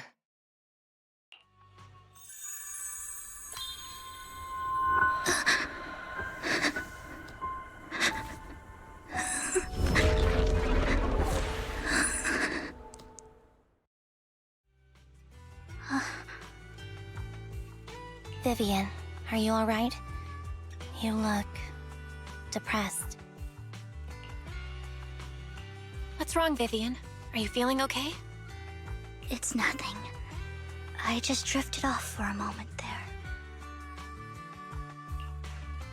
So then, what are you doing here? Don't worry. I'm not here to scam you. I'm waiting to meet someone. Don't tell me. You're my contact for intel? That's me. Ambi from Silver Squad, I presume? Pleasure to meet you. All right. I'm going to exchange some information with Miss Ambi here. So if you'll excuse me.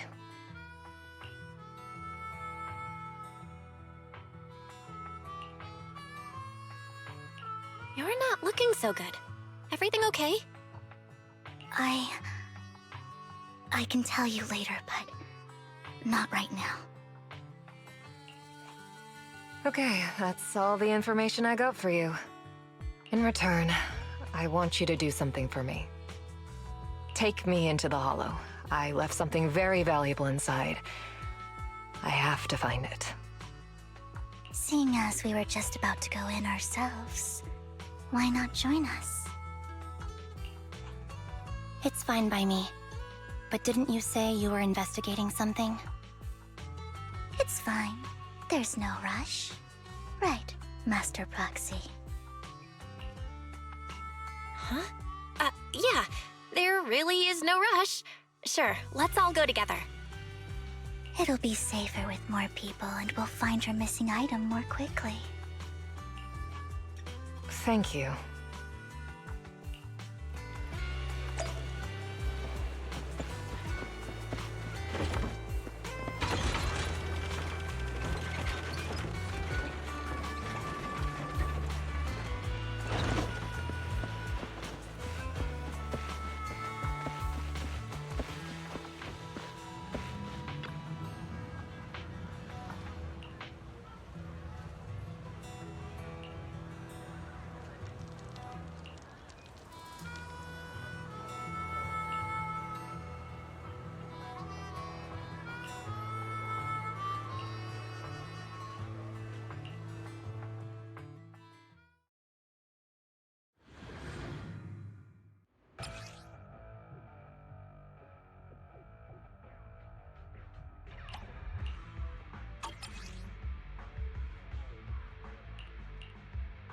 So, what is it that you all plan to do here?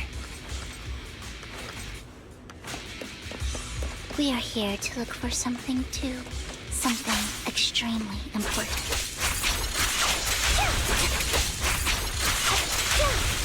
New Eridu's future may well depend on it.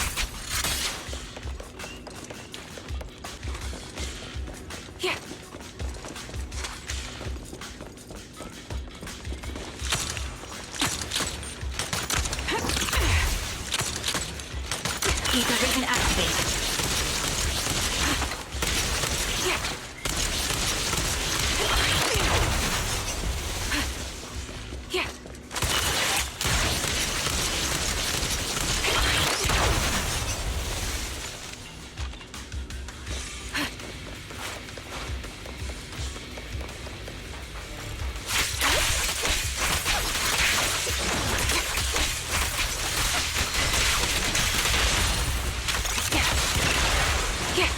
Recalibrating.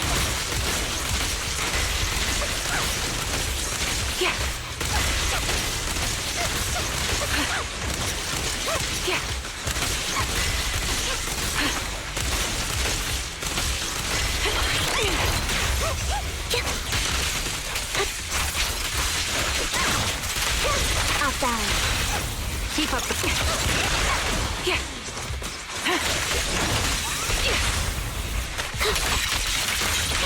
Ready.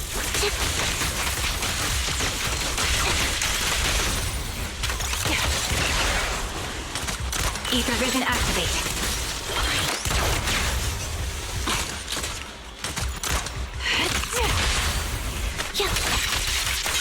Now it's my turn to ask questions. What exactly is it that you're investigating?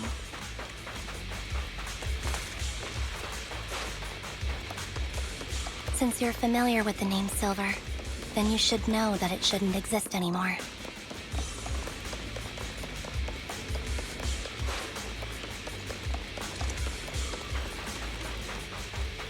What I'm investigating has something to do with it. Get behind me! This is... Target locked. Right on cue. Supporting position. Right over. Quick shot! My bullets are one with the wind! Loyalty. The target's weary. Recalibrating.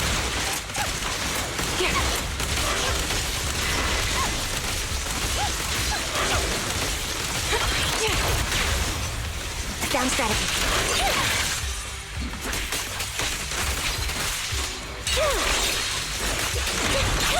Quick shot! Roxy, let's use that fissure to head to the next location.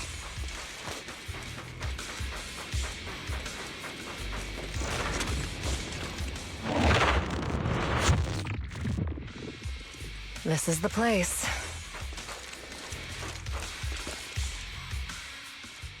So, what is it that you're looking for? A ring. I was excavating ether here before and accidentally lost it somewhere.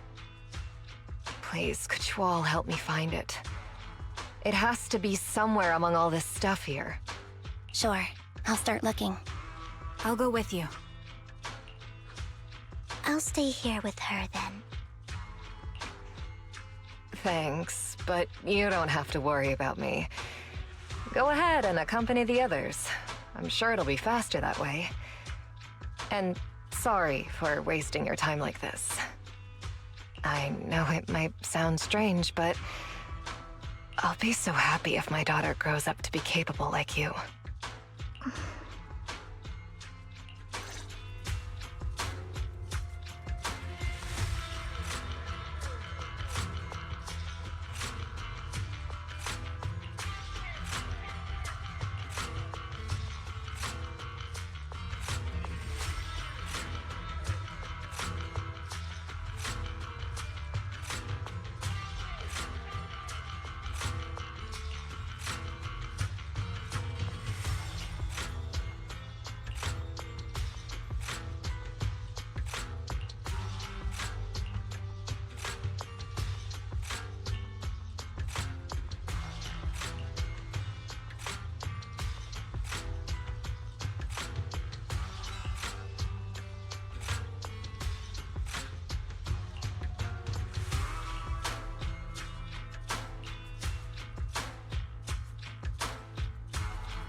There's leftover food here. I don't want to imagine what's inside the bag.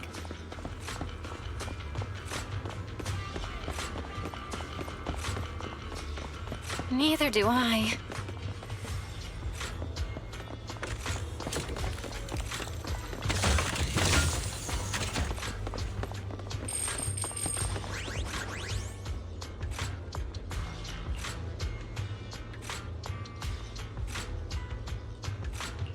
A toy that seems emotionally stable. There shouldn't be a ring hidden in it.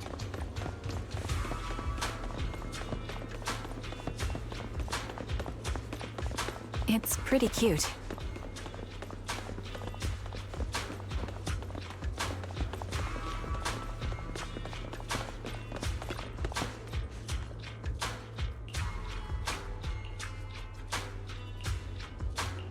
It's a fancy lunchbox? I wonder if its owner is safe and sound.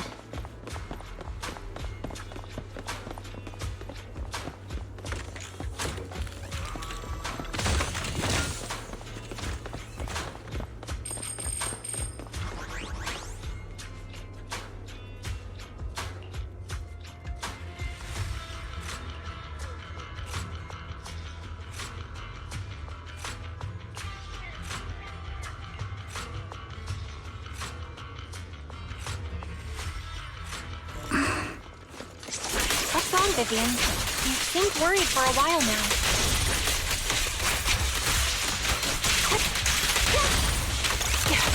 I'm worried about Sienna.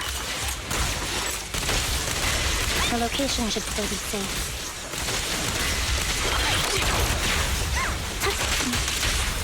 I hope so.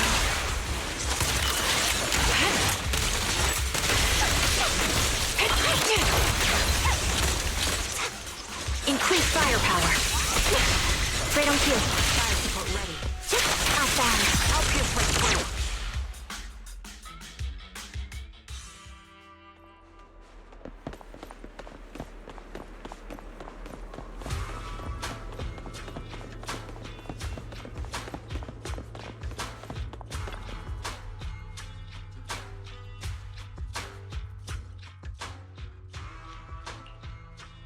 Her vital signs are gone. What happened? I guess this was her final scam. There's one thing I must remind you. Your time is running out. I'm not sure how you can tell, but you're right. I'm going to die in here. That's my plan. I'm very sick and don't have much longer. If I try to get treatment, it'll just be a burden on my daughter. So I scam my way through a bunch of physical exams and managed to take out a hollow corruption policy through Ravenlock Insurance. Once some time has passed, could you please take my corrupted body out of the hollow? That will secure a generous compensation package for my daughter. It's only what the Ravenlocks owe me. A pity, yes. But it's the only way I can squeeze it out of them. What makes you think that will help you? I just trust you will. I'm just awfully sorry you had to get involved in this. But it's something I must do. I have to leave something behind for my girl. I have to give her a chance at life. If it's okay, could you also please pass a message to Mira for me? Tell her, don't worry. Even if Mommy's body is corrupted, withers away, and turns to dust, my love for you will always be there. Thank you. You're a good kid.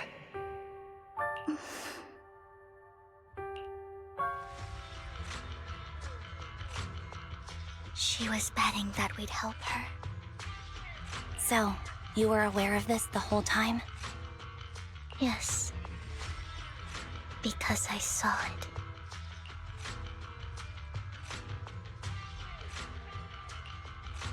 You might not believe me, but I've had this ability to see the future since I was a little girl.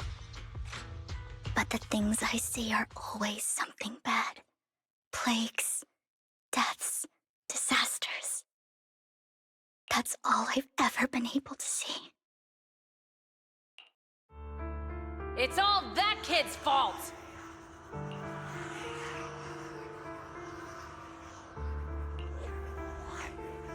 She's seriously jinxed. I always try to avoid her. Otherwise, she'll say something rotten that ends up coming true again. Prophecies, she says. Like she's not the one bringing the bad luck upon us. It wasn't me. I didn't do anything. Sorry. I'm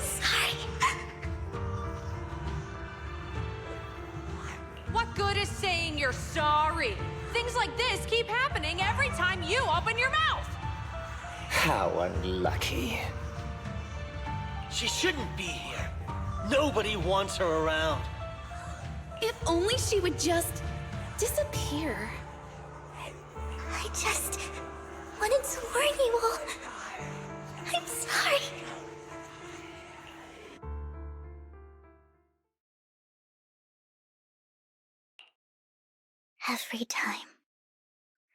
Every time it's the same. In the end, there's nothing I can change. Sometimes I even wonder whether it's me predicting these things, or if my very existence is manifesting these calamities. Vivian, it's not your fault. You were just trying to be kind and warn them about impending disasters. I can tell it's never been easy for you.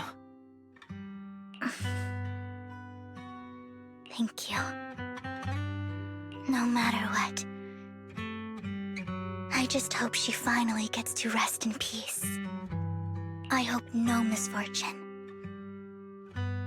whether I foresee it or not, ever happens to anyone.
Proxy, do you believe that the future can be changed? Whoa, that's kind of an out-of-the-blue question. In my memories, this has happened countless times already. Mind the blind spot. I only see these misfortunes. Provision activate. Why can't I even have a sliver of happiness?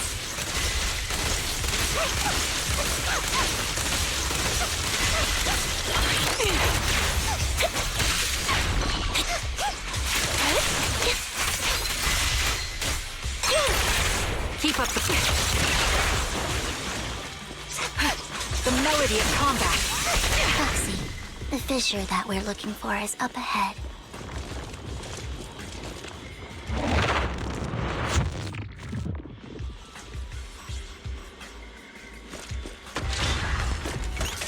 Recalibrating.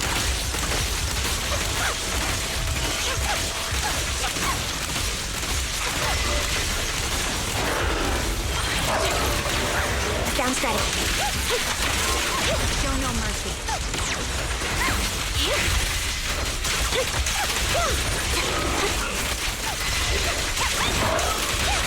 The target's weary.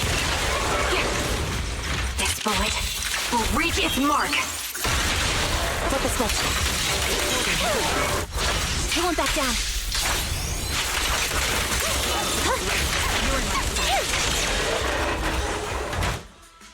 I think it's about time. We should take that lady out of the hollow. You guys go on. Thank you. She gave us the intel we needed, so this is the least we could do. I hope everything else goes well for you. Master Proxy, is there anything you'd like to know? You can... I'm curious about your story, Vivian, but we can talk more once you feel ready. Don't worry, I can wait. You're the first person to ever say that to me. I'd be happy to share my story with you. These premonitions I see are not within my control, and they always come to me in a flash, like a flood of images in my mind. Most of the time, I see death, disease, accidents, and disasters. Of course, there are also some non-fatal mutilations. But every time, without exception, they end up happening. And I can never prevent or change them. That's all I have to say about it. If that offends Master Proxy and you don't want to hang out with me anymore, then I can understand.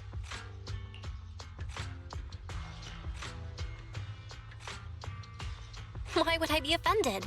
That's just who you are, Vivian. Besides, we're friends.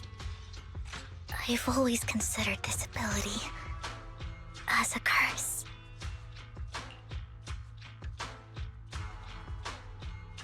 It's not a curse. If anything, I think you've been given a gift. Thank you. Really. Well, it's getting late. Bringer's belongings ought to be around here somewhere. Let's take a closer look.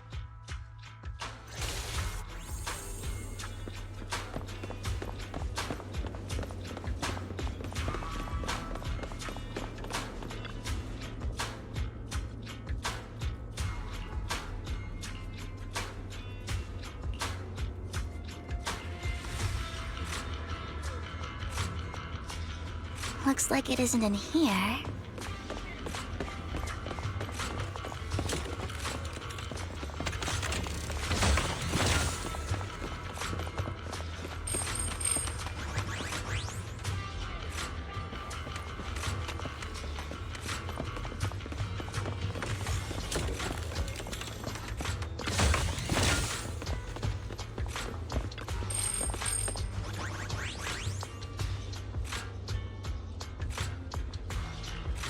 Strange, there's nothing in here.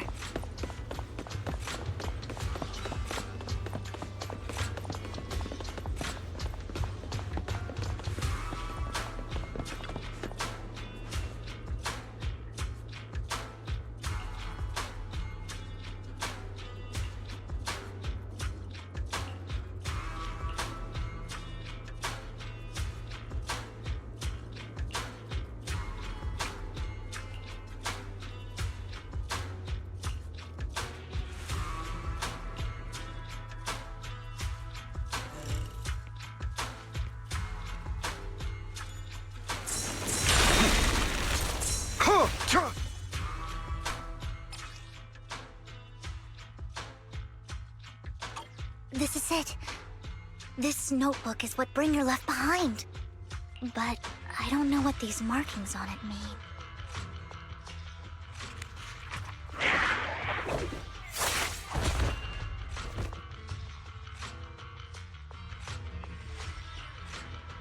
Well, hello, Master Proxy.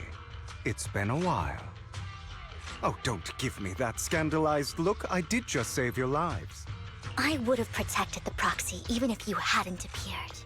I'm sure of it, but I happen to be in the area. Worry not, dear companion. I have complete confidence in your strength. Hang on, did you say companion? So you two know each other. Apologies. I didn't have a chance to mention it before. I'm actually part of the Phantom Thieves Syndicate, Mockingbird. That's right. I was only able to slip in during the auction thanks to some help from Vivian backstage. So, the whole time, you were only bidding on the collection so you could get backstage and mess with things? I warned you before. You can't rely on appearances. Don't worry, Master Proxy. We don't have any ulterior motives here. As you've probably heard, Mockingbird is a renowned Phantom Thieves syndicate in New Eridu that, despite its longevity, has managed to maintain the secrecy of its members' identities to this day. So, disclosing our identities to you is essentially the highest sign of good faith that a Mockingbird Phantom Thief can show.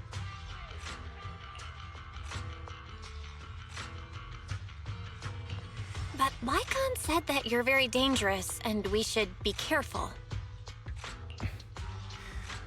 Then I imagine he's also told you about some of our past. And I'm sure you know that in a complex situation like ours, you shouldn't listen to either side over the other. Mockingbird's purpose is very simple, really. To form long-standing and cooperative relationships with outstanding proxies like yourself. We need your abilities. Before you make any decisions, please allow me to briefly explain the concept behind the Mockingbird Syndicate. We all know there isn't anything in this world that's fair. A prime example being the uneven distribution of wealth. People from tops splurge on luxurious collectibles, while the poor have to gamble with their own lives just to get by. Of course, besides wealth, there's also an unequal distribution in this world of happiness and suffering, hope and despair, love and hate. It's all just so unfair. Somebody has to do something to tilt the balance of the scales. And thus Mockingbird was born. We take from those who have far more than they deserve and give it to those who deserve to have more. If you ask me, that's enough to be considered a form of justice.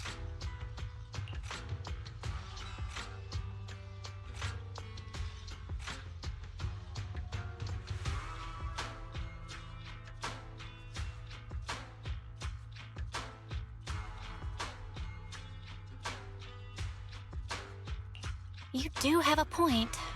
I can agree with that. Thank you. I knew if anyone, you'd understand. However, aside from these philosophical considerations, we also have a crisis on our hands to deal with. As you know, the Exaltists are plotting to use the power of sacrifice to launch an attack on all of New Eridu. We can provide you with all the latest intel, just like that notebook you found. Something those pompous housekeepers would never be willing to do. And the most crucial part of this whole game, the sacrifice core, is currently in my possession. I think that makes this a highly competitive deal. We share the same goal for the moment, stopping the impending disaster from playing out.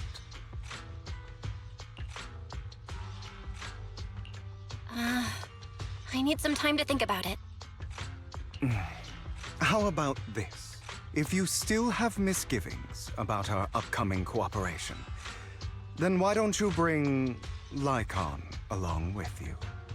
He's got the support of the mayor's office behind him, and his presence alone is enough to keep me in check. That would put you more at ease, right? Of course, you're welcome to bring some other friends along, provided they aren't from public security or HSO. Well, if you're willing to let my friends come along, then you've got a deal. Great. It's a deal. By the way, Proxy, this is for you.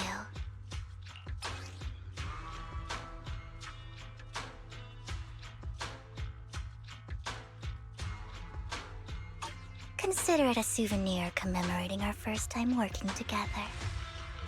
For now, we'll carefully look through the contents of that notebook. I'll contact you if anything comes up.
How about it?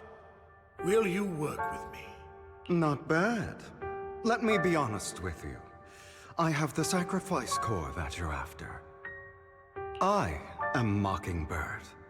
So it's you. I never thought you'd be so bold as to come see me alone. Relax, my friend. As you know, if I can sneak into such a heavily guarded auction, then naturally, I can just as easily slip away right now. I'm here with the sincere intention to seek cooperation. I can give you that sacrifice core. And what do you want in return? Wealth, glory, power. The things everyone else in the world wants, I want them too. And I'm confident that as the current heir to the Ravenlock family, those are all things you can give me. Then you've certainly come to the right place. My family is working on a big project. If things come to fruition, Ravenlock's status in Tops will significantly improve.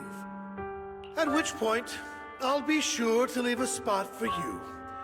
Naturally, as an outsider, you're precluded from handling any of our core business.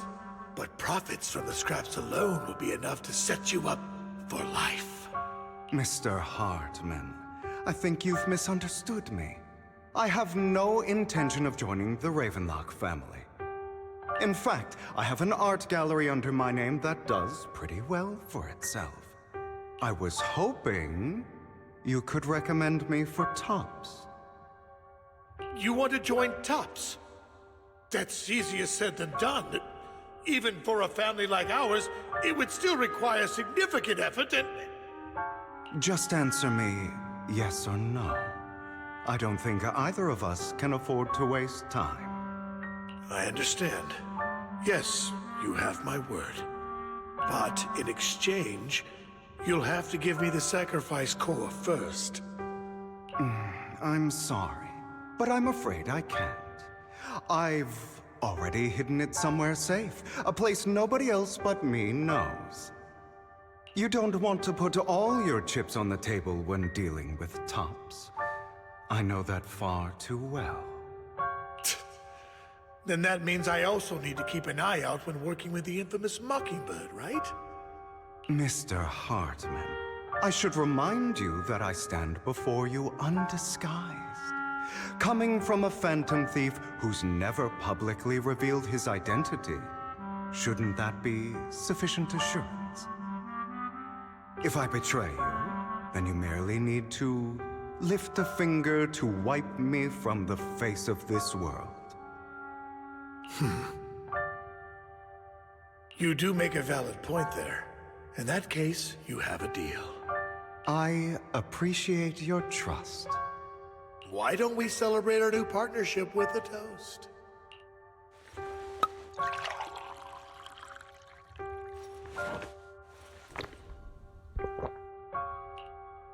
Having a drink before undertaking anything important is a family tradition. It's good luck. As an outsider, it's a real honor. By the way, you aren't the only member of your organization, are you? Shouldn't all your companions agree to this deal first?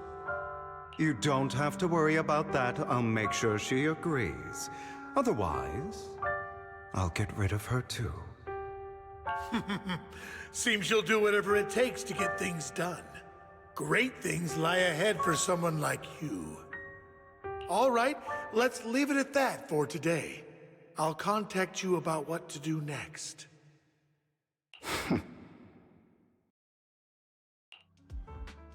That's him! He's the one who killed Serena!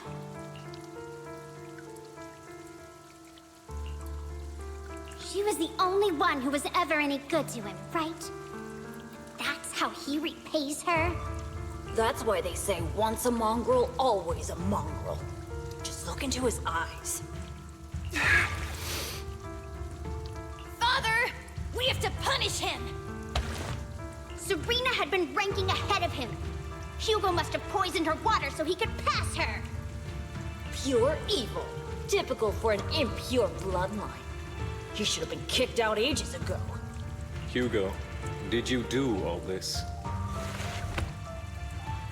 Yes, it was me. I killed her. He admitted it! Father, he must be expelled! He has no right to live under the same roof as us! Why don't we reunite him with Serena then? Nobody would ever know. Hugo, well done. My children, how many times have I told you before?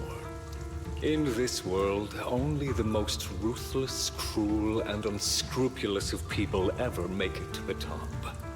Like Hugo here, who was willing to murder his only true loved one without a second thought. Only someone with the means and the gumption to do that is qualified to be my heir. But I... It's all over now, and the results are obvious. The winner of this month's assessment is Hugo. As for the rest of you, go to the usual place for the punishment you deserve. But Father, before this, I was number one. As I've told you before, there's only room for one winner in this family. You're still a loser, even if it's by the smallest margin. And there's no reason for a loser to exist. This is all for your own good. Do you understand? Go on now. Receive your punishment for the sake of the family. Yes, I understand. I'm sorry.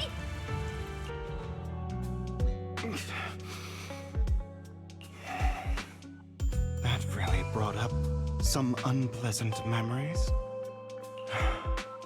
It won't be long.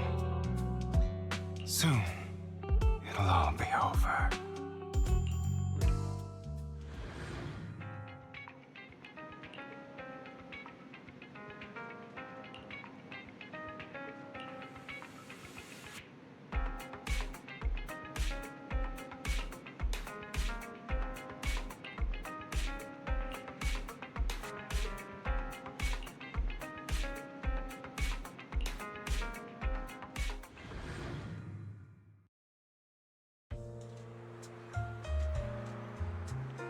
Thank you for escorting me here, Proxy.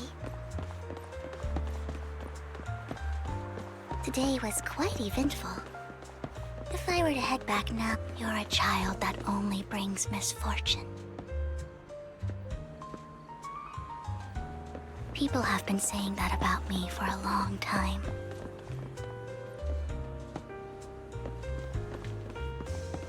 I used to feel hurt and resentful. But now that I think about it, it's perfectly normal for people to react that way.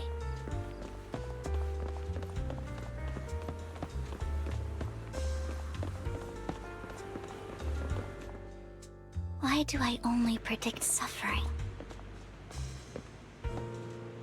If I could predict happy things, joyful things, would people like me a little more? Maybe fate truly is set in stone. Often, I want to help these people avoid their miserable fates.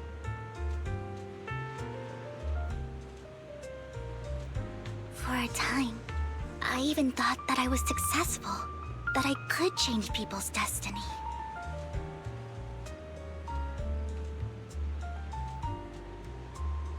But it was all an illusion. In the end, I couldn't do anything at all.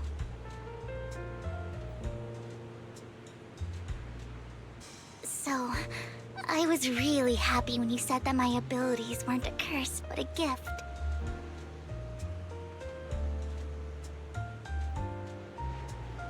Thank you, Proxy. I'm so glad to have met you. And you're also a fan of Lord Phaethon. It's like we were fated to meet.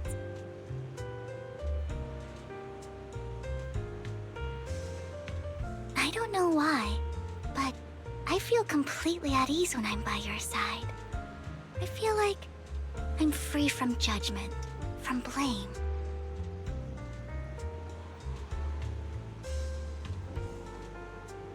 Like, I don't need to worry about anything, and can just be my own true self.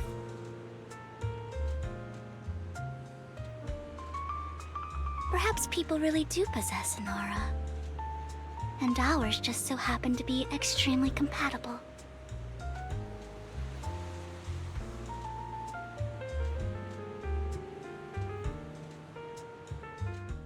By the way, you asked me before about Hugo. I don't really know much about him. He rarely ever talks about his past.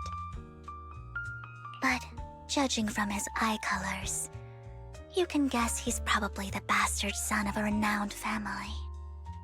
I think his mother was very worried about his different colored eyes, and even wanted to get rid of him at one point. But then his family offered a huge price and bought him off his mother for some reason. And just like that, he moved from a leaky and drafty boarding room to a luxurious mansion. But he's also mentioned that the extravagant home is actually like hell for him. I think it's probably because the family treats him terribly. I digress. He ran away and ended up meeting Lycon and his master. After that, they formed Mockingbird together and experienced a rare period of happiness. Until Lycon's betrayal. So, what's your take on Hugo? I imagine I would still be wandering around now if I had never met him. To me, Hugo is just like an older brother. I've always felt as though he's carrying some heavy burden with him. But that's a secret he's kept to himself. Something he'll never tell me. Sometimes when I look into his eyes, I can feel that he's really struggling with something. Even though he may say some extreme things, Hugo really isn't a bad person. I think one day he'll tell me his secret. Until then, I just have to wait. Wait and trust him.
It appears we're the first to arrive. I thought we were running late. This might sound weird, but it's nice to think about getting to work with you from now on. I don't really know why that makes me feel so happy. Oh! It's because we're fellow fans! Anyone who likes Lord Phaethon can't be a bad guy. For sure. Of course, Lord Phaethon is the greatest there will ever be, but you're definitely the best proxy I've ever met in person. Hugo told me before that you're really skilled. And he said we'd get along great. I never expected he'd be so right. Oh, by the way, would you like to come by my place if you have time later? I have a huge collection of Lord Phaethon merch. Phaethon, Lord Phaethon doesn't have any merch out there, right? I mean, we don't even know what he looks like, for starters. It's all my own original merch, like screenshots of old Internet comments. I print them out and turn them into postcards. Plus the avatars Lord Phaethon's used, the music playlists they recommend. I've organized it all. I'd love to show it all to you if we get the chance.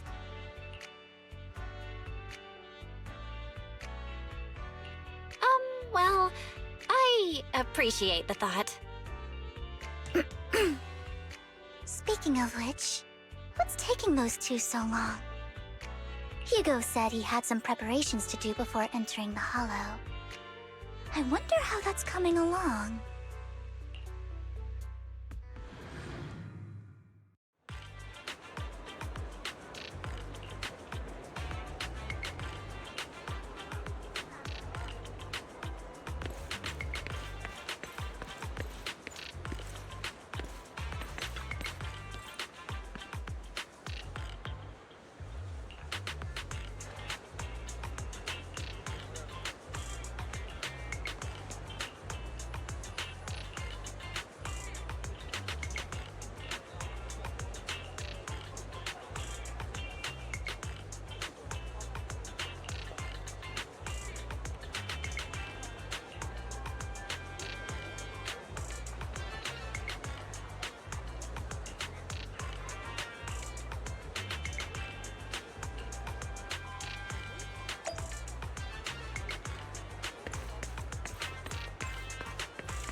This is getting to be more than just a coincidence, don't you think? Or perhaps you are actually stalking me. If I was stalking you, you wouldn't ever know. Overconfident as always. You haven't changed at all. We just make it a habit to check the state of our weapons prior to combat. Thanks for that little reminder. I almost forgot. I didn't expect you to let me join. What else could I do? Master Proxy would have insisted on having you join us. I never expected for us to have a chance to enjoy some pleasant conversation like this, without our weapons drawn, that is. It really has been too long. I still remember when we first established Mockingbird. Indeed. That was a long time ago. Thankfully, Jack went in peace.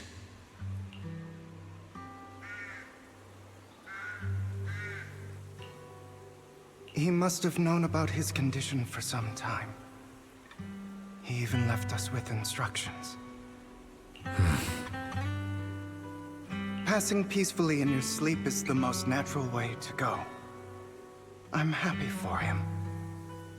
By the way, Lycon, have you given it any thought yet? You mean about our guild for Phantom Thieves? Yeah. It's time for us to build an organization of our own. Jack always supported the idea, didn't he? I don't have any objections. But what should we call it then? How about Mockingbird? It's a bird known for mimicking the calls of others to blend in. The same way we don high society roles for ourselves when we're out on a mission. Oh, oops. I nearly forgot. You're a terrible actor, and you're always flubbing your lines. I guess we can rule out that name, then. No, call it Mockingbird. We're always just putting on an act, aren't we? I won't slip up on our next mission. Besides, we still ran missions together even when we didn't have a name. Having one now won't really make a difference. No. It does make a difference, Lycon. And I don't just want a name. I want Mockingbird to become a symbol, like the sword of Damocles hanging over everyone's heads, striking fear into the hearts of the rich and cruel whenever they hear the name. Just like Jack used to say, this world isn't fair. So that's why we have to influence it however we can, and change things in our own way. But on the basis of not causing harm to other people's lives. That's also what Jack used to say. You remember, don't you? Of course I remember. All right, I promise. That sounded pretty forced. Don't forget, things don't end well for people who break their oaths. I'm good for my word. You must trust your fellow companions. That's also something Jack would say. Well then, today's the day that Mockingbird will officially start flying. Our first order of business, deciding on our symbol.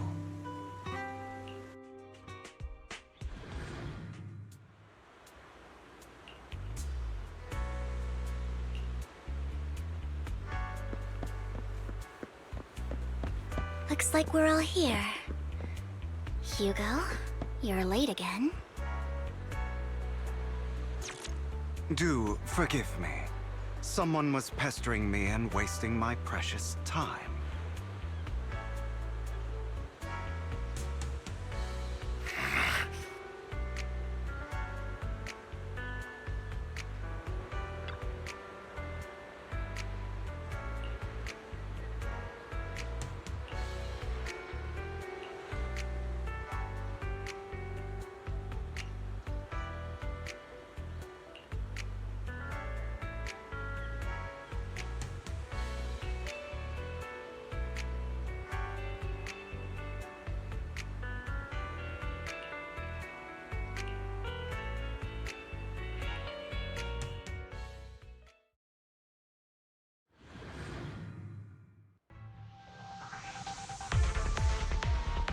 I didn't expect the coordinates in Bringer's notes to lead here.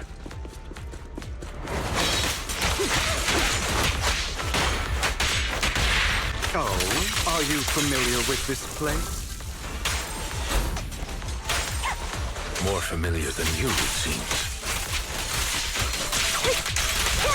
It's Proxy. If they're being too noisy, might be better.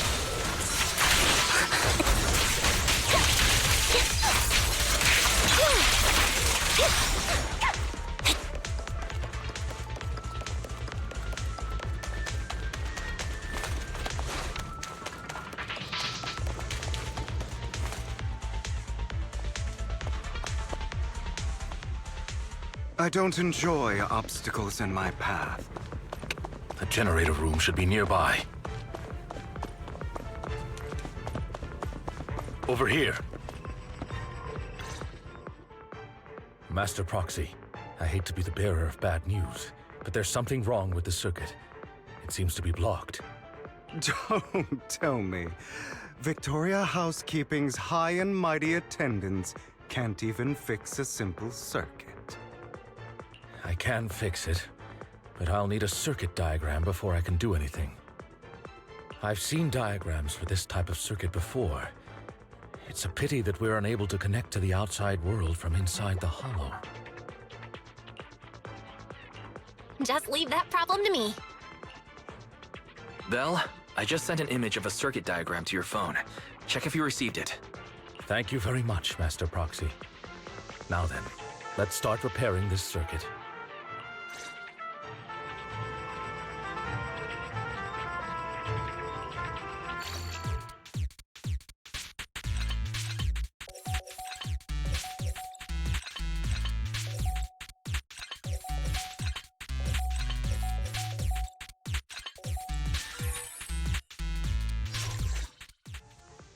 The circuit is fixed.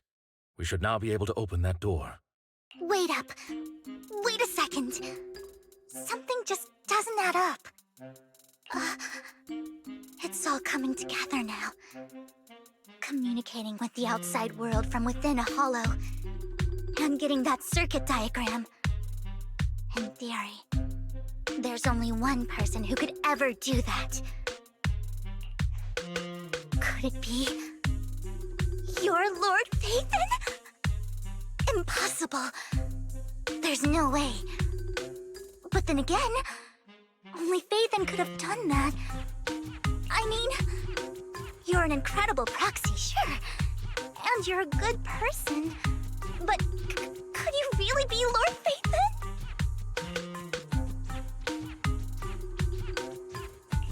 Nope, you've got the wrong person.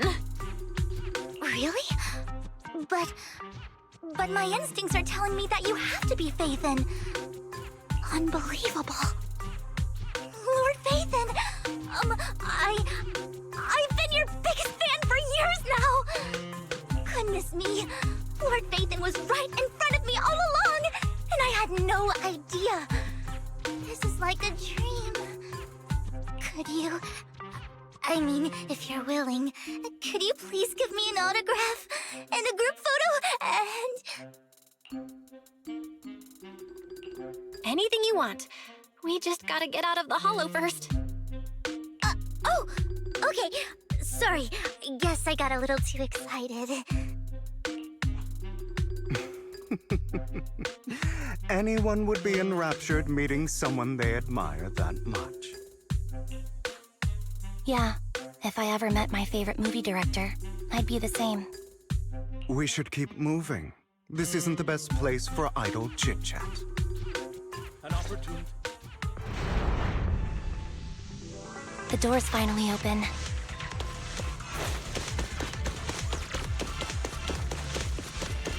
The proxy is Phaethon.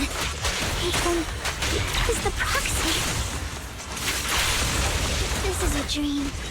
I never went to wake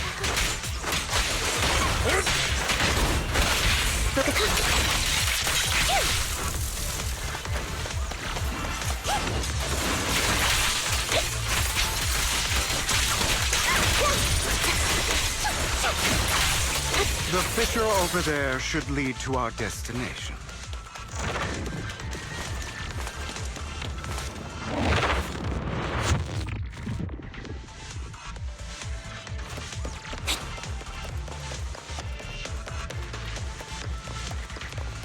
Lycon, your fighting style wasn't so reserved in the past. An opportunity. I've matured. You call this mature? You're just being pretentious.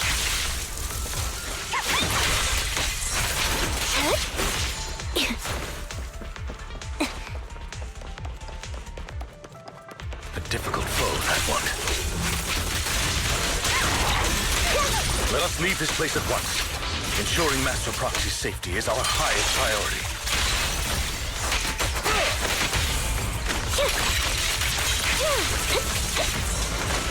I won't let anything happen to you, Lord Phaethon. Focus up.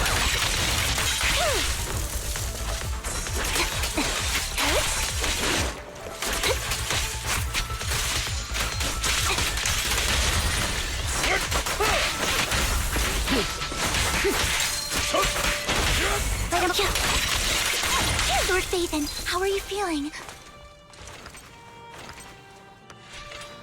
Are you tired? Do you need a break? Some food? Water?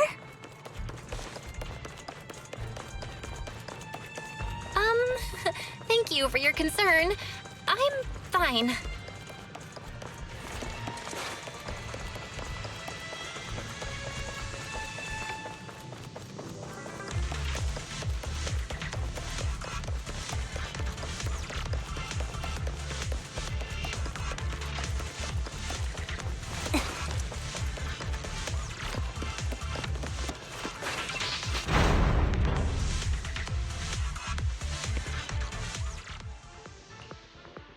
Master, A complex mechanism has been detected ahead. To pass through, you need to activate all 3 smaller mechanisms. Suggestion: split up and handle them simultaneously to save time. So, we have to head to 3 different places to crack this thing. Huh? We're splitting into 3 groups? In that case, I'll protect you, Master Proxy! I can take care of one myself. That leaves the last one to me, then. You should go with Hugo. What's that supposed to mean? We get along just fine, don't we, Miss Cunninghair? I don't know what's going on with you two, but you've been bickering the whole time. It's annoying. This is a good chance for you guys to build some rapport. Anby's got a point. Hugo, just go with Lycon. You just want to be alone with your Lord Faithin, don't you, Vivian? Huh? That's not it! All right. Sounds like a plan. It's all decided then. If Master Proxy says so, then sure. But, Lycon, you better not slow me down. I really want to recommend you two some movies for a crash course on teamwork.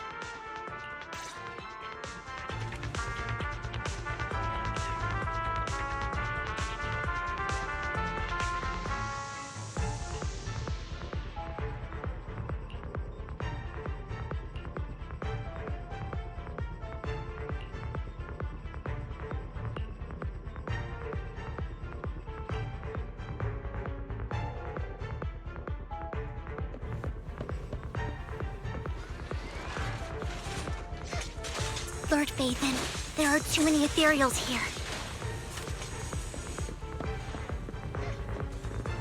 We have to find a way to close that door and stop the ethereals from flooding in.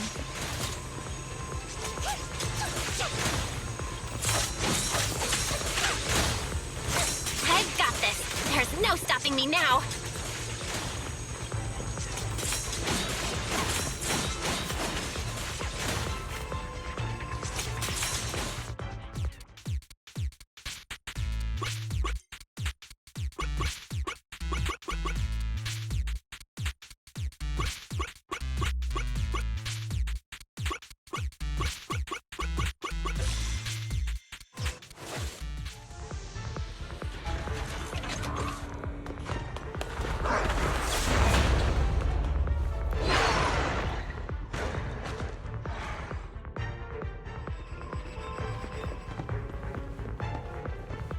Lord Faithin, seems like we both need to press down on these mechanisms at the same time.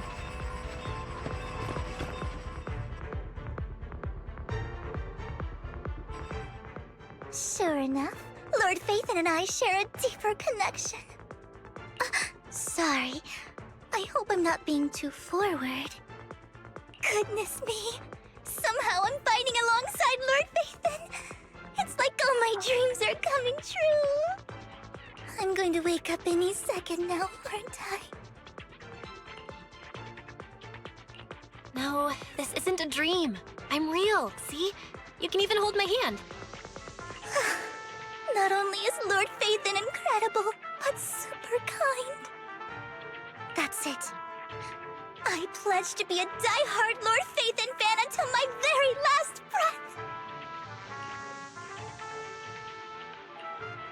I'm happy to hear that, don't get me wrong. But why do you like Faithin so much, Vivian? Lord Faithin is my light. The one who saved me in my darkest, most desperate times. Like a deity who rescued me. You probably don't remember, but you really did save me that day. Wow, it's so embarrassing to say all this in front of you. Sorry, I hope I'm not bothering you too much. Of course not. Thank you for your loyal support. should be the one thanking you. Just being able to see Lord Phaethon makes me the luckiest person in the whole world. Sorry to keep babbling like this. I wonder how the others are doing. I'm sure Anvi will be able to manage. She's great at this kind of stuff. But as for Hugo and Lycon, let's just hope they don't get into a fight with each other. Focus up. There are too many ethereals here. Though, not a huge problem.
So, we have to cooperate to solve this problem.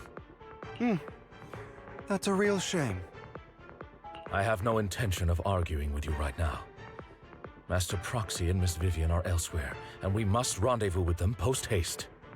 What a coincidence. That's exactly what I was thinking. Just this once, we should trust each other. For the Proxy. I have no objections. Very well. Then you'd better keep your word. I know you've never fully trusted me, Lycon. Even before it all fell apart.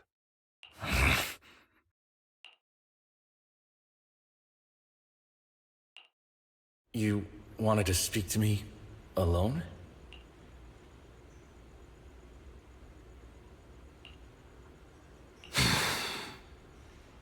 I know you and Hugo are as thick as thieves and don't hide anything from one another. But you can't tell him what I'm about to tell you. Did something happen with him? Hugo is an intelligent and gifted child. He learns everything I teach with ease. In time, he'll grow beyond me. Reach a place where people will marvel and look up to him as a beacon. Yeah. As much as I hate to admit it, he always picks things up just a teeny bit quicker than me. But none of that matters, because I can overpower him easy. I don't think being gifted is a good thing for him. What do you mean? He bears a dark and painful past. What he was taught, the hatred he was faced with, everything he picked up. It's all become an integral, inseparable part of him.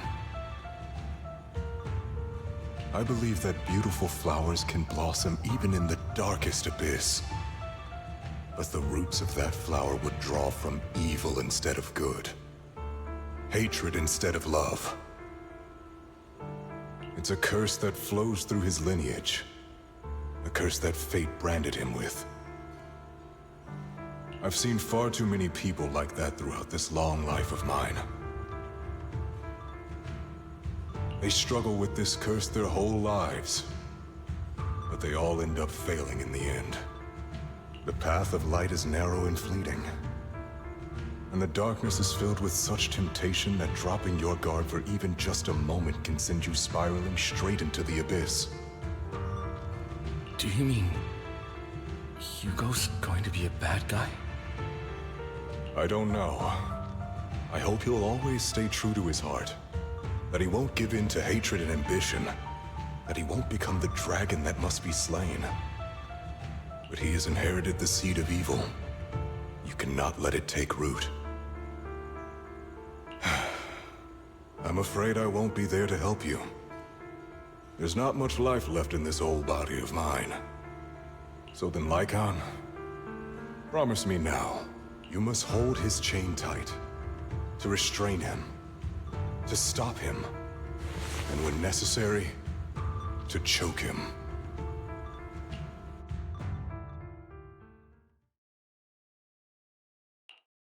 You've become slow.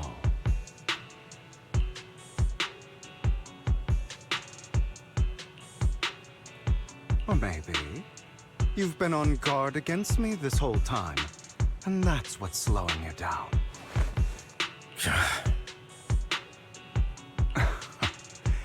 Looks like I was right.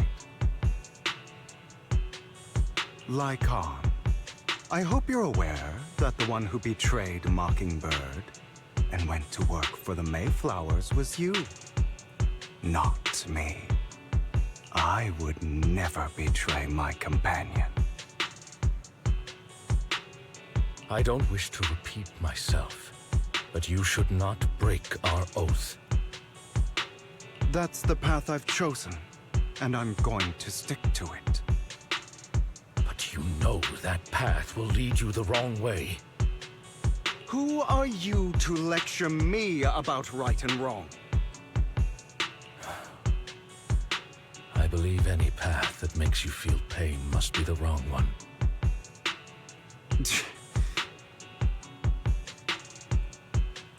Your disgusting sympathies make me sick, Lycon.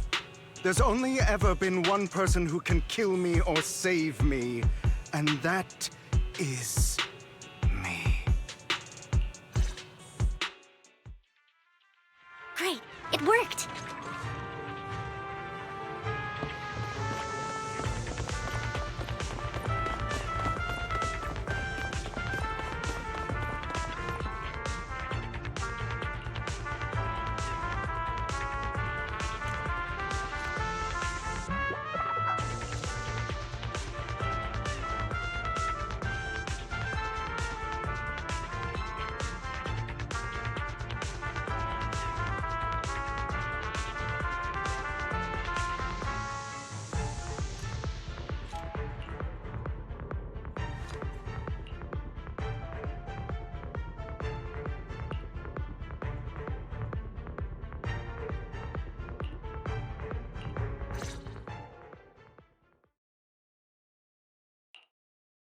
That was loud.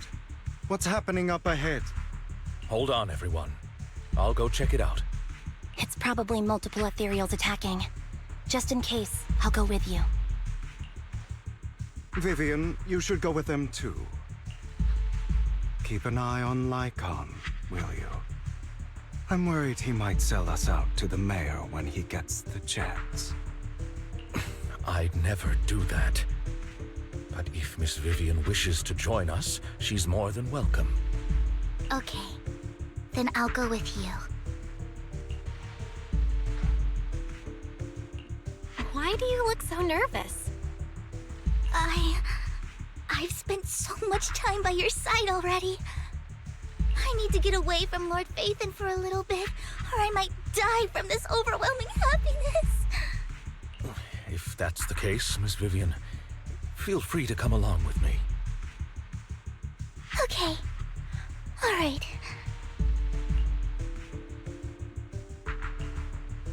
So, how does it feel to be worshipped, Lord Phaethon? You had that figured out a while ago, didn't you?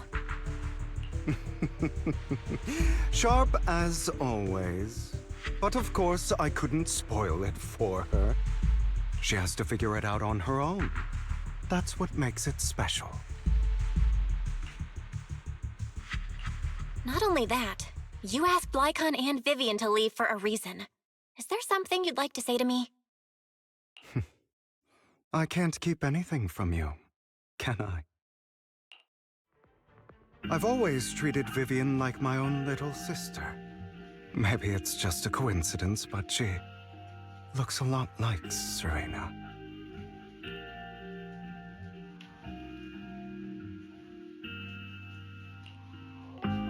I think I mentioned it before.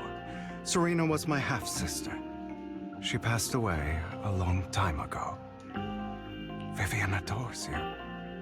Whether you're Phaethon or just Belle. Of course, I also have a lot of respect for someone like you. Strong, fair, and genuinely kind. So I hope... I beg you, please keep her safe. Hang on. What's that supposed to mean? Think of it as the last bit of conscience I have left. A kid as pure as her. She should stay alongside someone who walks in the light. Like you. Not even Vivian can agree with all my beliefs. One day we'll go our separate ways. Your beliefs? What do you mean exactly? You probably heard from Lycon. We swore an oath when we started Mockingbird. We swore to use our own hands to right the wrongs in this world. But never, under any circumstances, would we take another human life. I stayed true to my words. Until my father, the man I hated, stood right before me. I could have ended his life easily, but I hesitated. I remembered that damned oath and their repeated attempts to convince me. I didn't do it. Because of that, innocent people died. All because of him. If I'd killed him first, then none of those tragedies would have happened. People like him don't deserve to live. After that, I realized, sometimes, taking one life really can save countless others.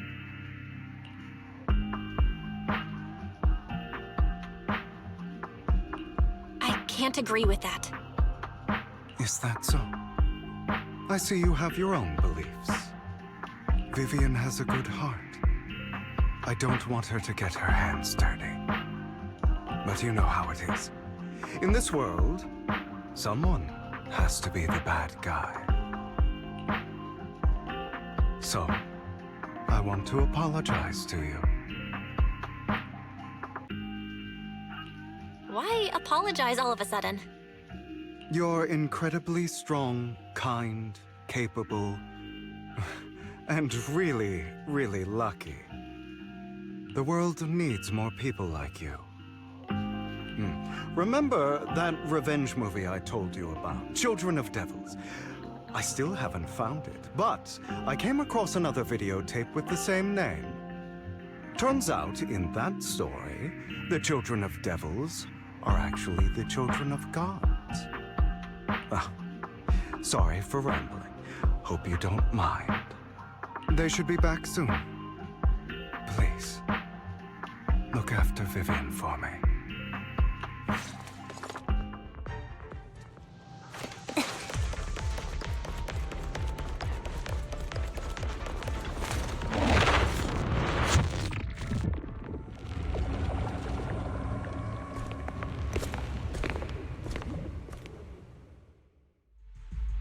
What is this? It looks like a cocoon. Careful, everyone. If I'm not mistaken, that's a sacrifice in there. It appears to be in hibernation. We don't know when it'll wake up. If it does wake up, we'll be in serious trouble. Wait, those spots Bringer marked in his notebook. Are you saying each one might have a sacrifice like this? That means there must be at least a dozen of them. And that's only counting the ones we know so far. These sacrifices may still be hibernating, but the fact that there are so many of them out there is terrifying. The Exaltists must have a way to revive them. And that's not all. These sacrifices can exist outside the Hollows. If they make their way into populated areas, I'm afraid it will lead to a catastrophic disaster likened to the fall of the old capital. That's almost certainly what they meant by vengeance against all New Eridu.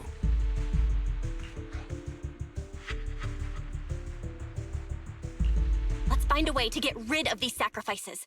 We can't let the Exaltists have them. Thank you for helping me find this sacrifice. But sorry, kids. You won't be the ones to keep it. It's that annoying old man. Why is he here? I'd advise you to choose your words wisely, young lady. You are from the Ravenlock family. So it was you. That face.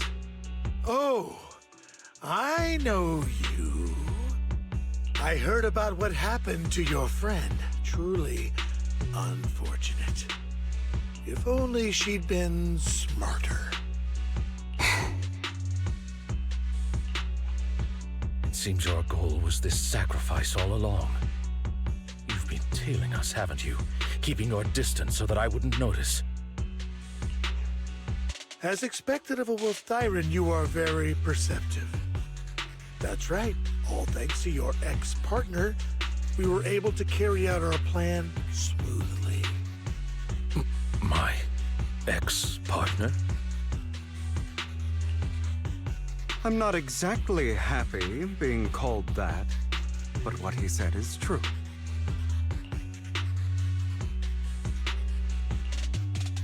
Wait, Hugo, what do you mean? I made a deal with Mr. Hartman in advance. So, would you kindly step aside and let us have this sacrifice?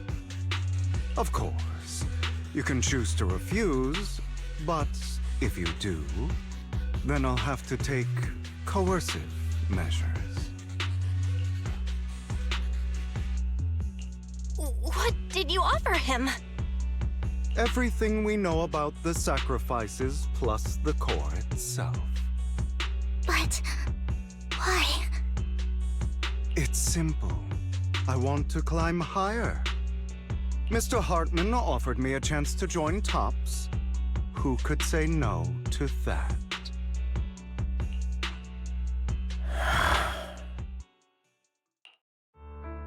No.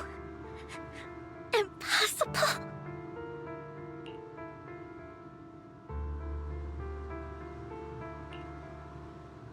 You promised to help me investigate the Exaltists. You told me the whole point of Mockingbird was to do anything it takes to bring a little justice to this world. Was all of that just a lie? You're just too gullible, Vivian.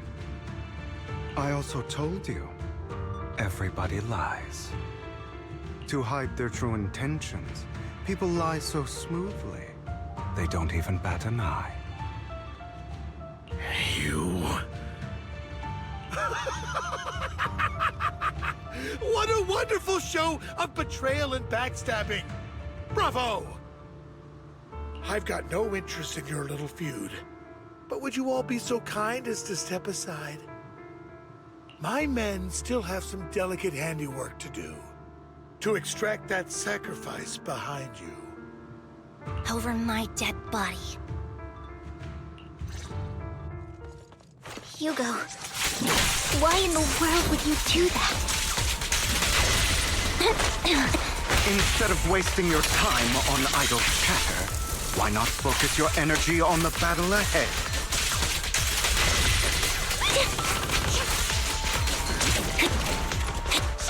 Your plans will never succeed. It's useless. Don't you get it? You're not just going against the people in front of you. You're not going against me.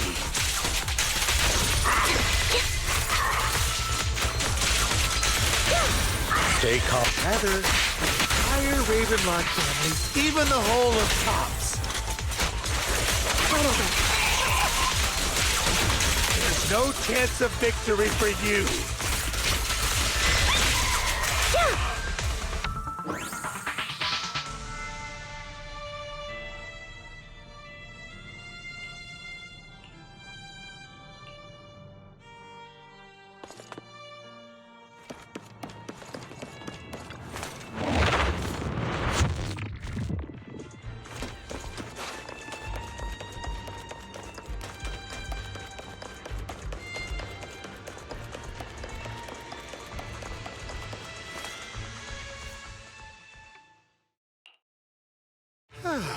guys are such a pain.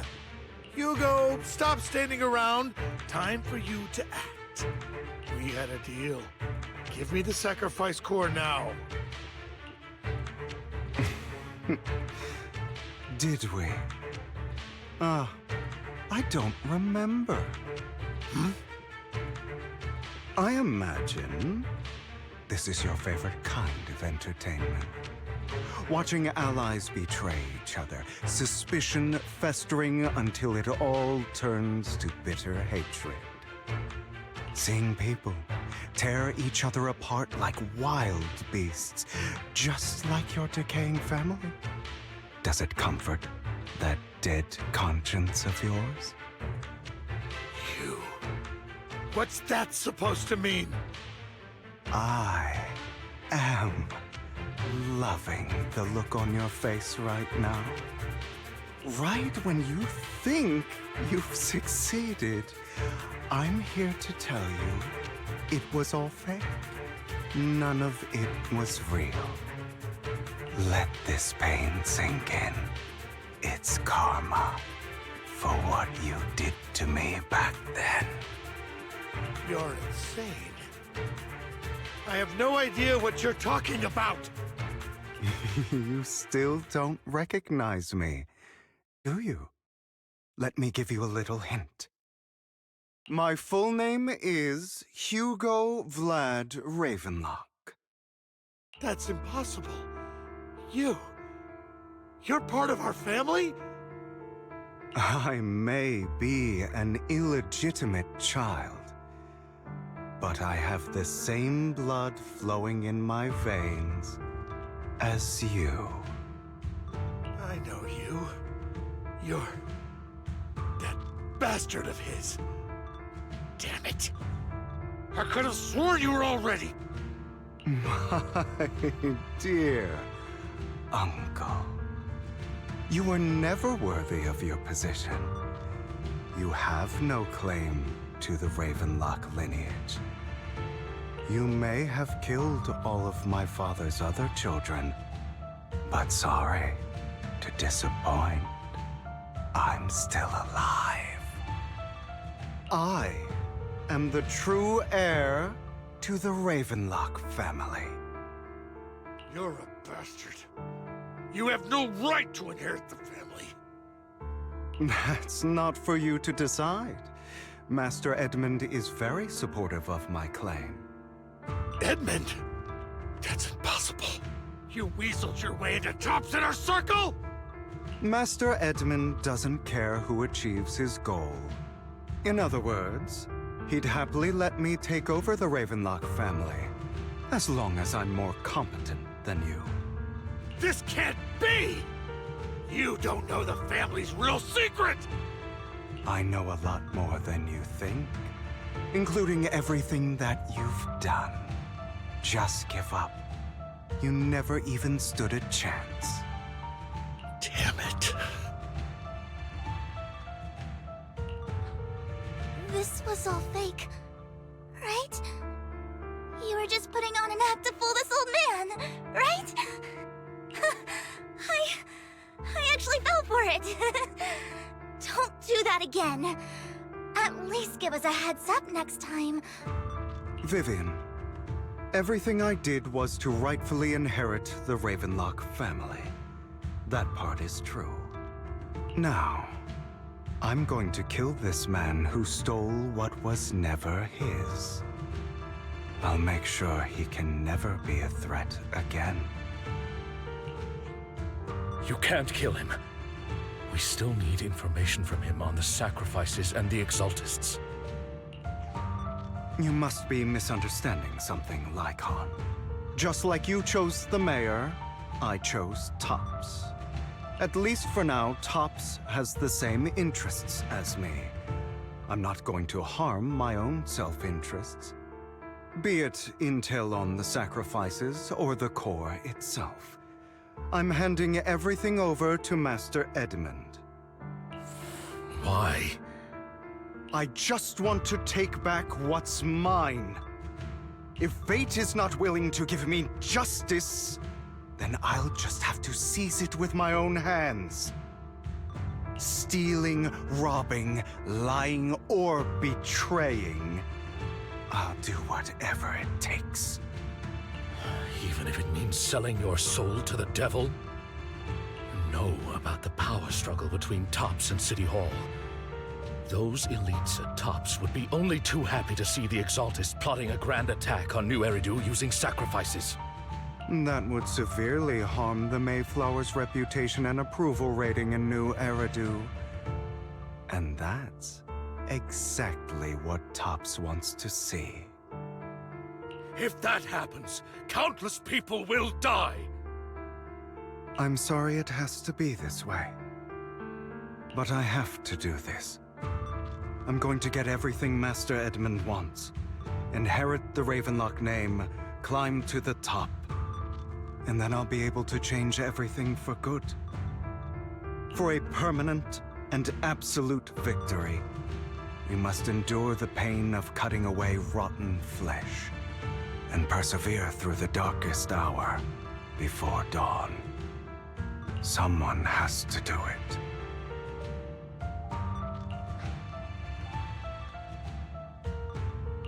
Hugo, it's not too late for you to stop. You can still walk away from this. This is the path I've chosen. Without power, resources, or strength, we can't do anything. Mockingbird is the perfect example. All the talk about using our power to tip the scales of justice and hover over them like the sword of Damocles. It's just a delusion. In their eye, Mockingbird has never really changed anything or saved anyone. Never in the past, not now, and never will in the future. None of it matters.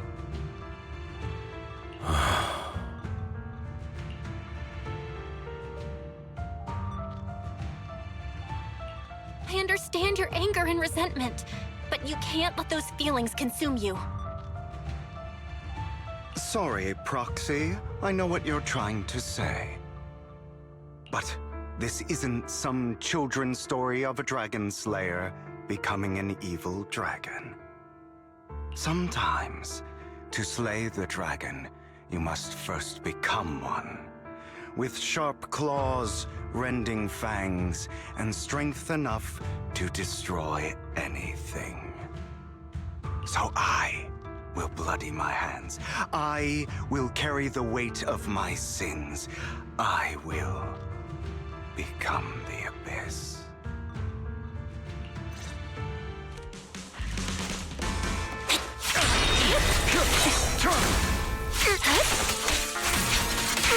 It's the time you need.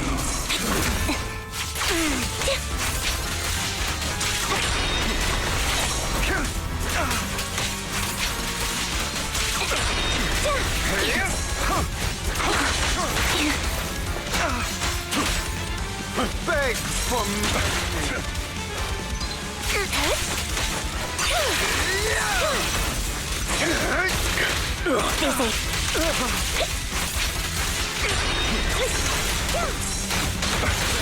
Fall back.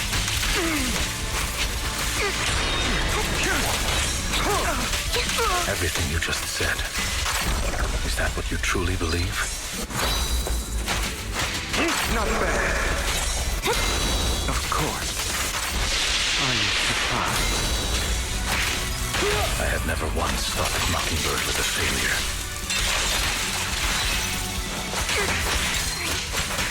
I don't want it to end like this. There must be another way. There isn't, Vivian.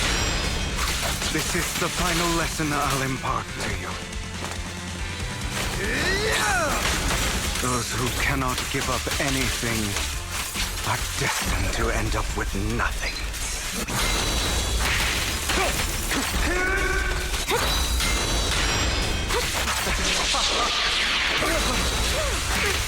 Truth be told, Proxy, I envy you. The world needs people. All right, you got me. but too bad. I have my own methods.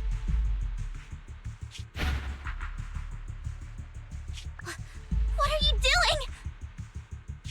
Well then, make your choice. The sacrifice core, or your precious Faithin. I know you took it. Don't forget, I'm the one who taught you that. Okay, the core is yours. Just leave Lord Faithin alone. What a shame. Did you really think I'd keep my promise? That's right. This is the real me. What's the matter? Thinking of killing me? Didn't you say all life is precious? Drop your foolish facade. I knew it. You...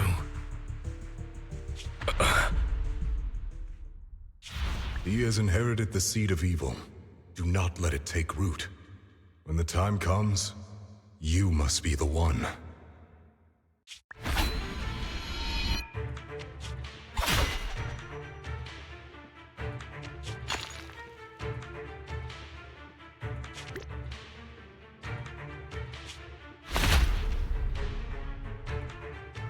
Go on, kill me. If you've got the guts, do it, traitor.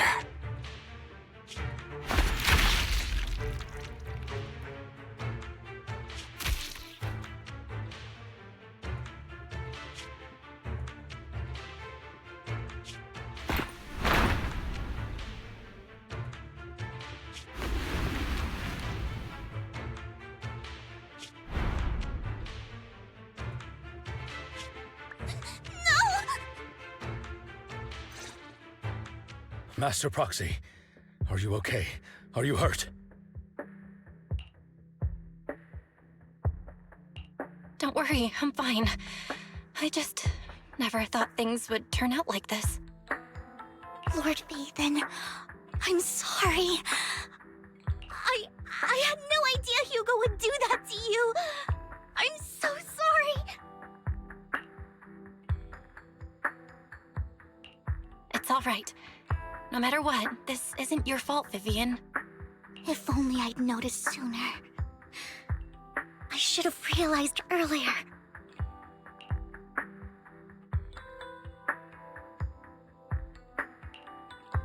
Hugo, he... That's a hollow down there. If you need, I can arrange for someone to go in and search for his body. That isn't necessary. To be frank, I thought you'd hate him for his betrayal, Miss Vivian. I do hate that he's keeping things from me, but all these years, Hugo's been like family to me. I believe he's still with us.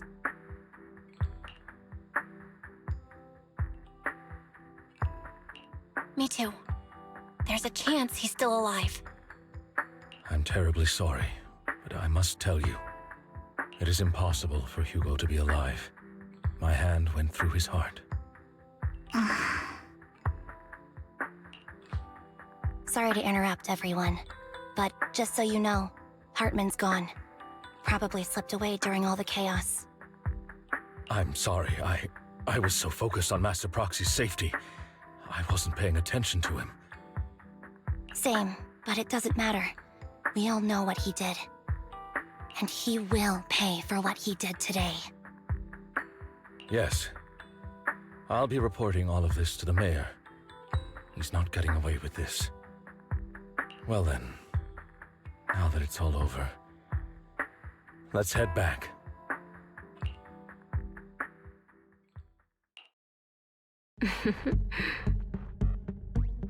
Another obstacle out of the way.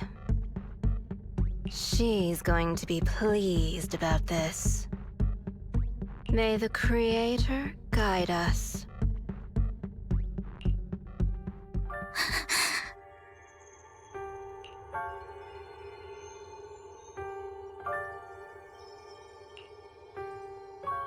fear, suffering, despair, and destruction. That's the future I see. Lord Vathan.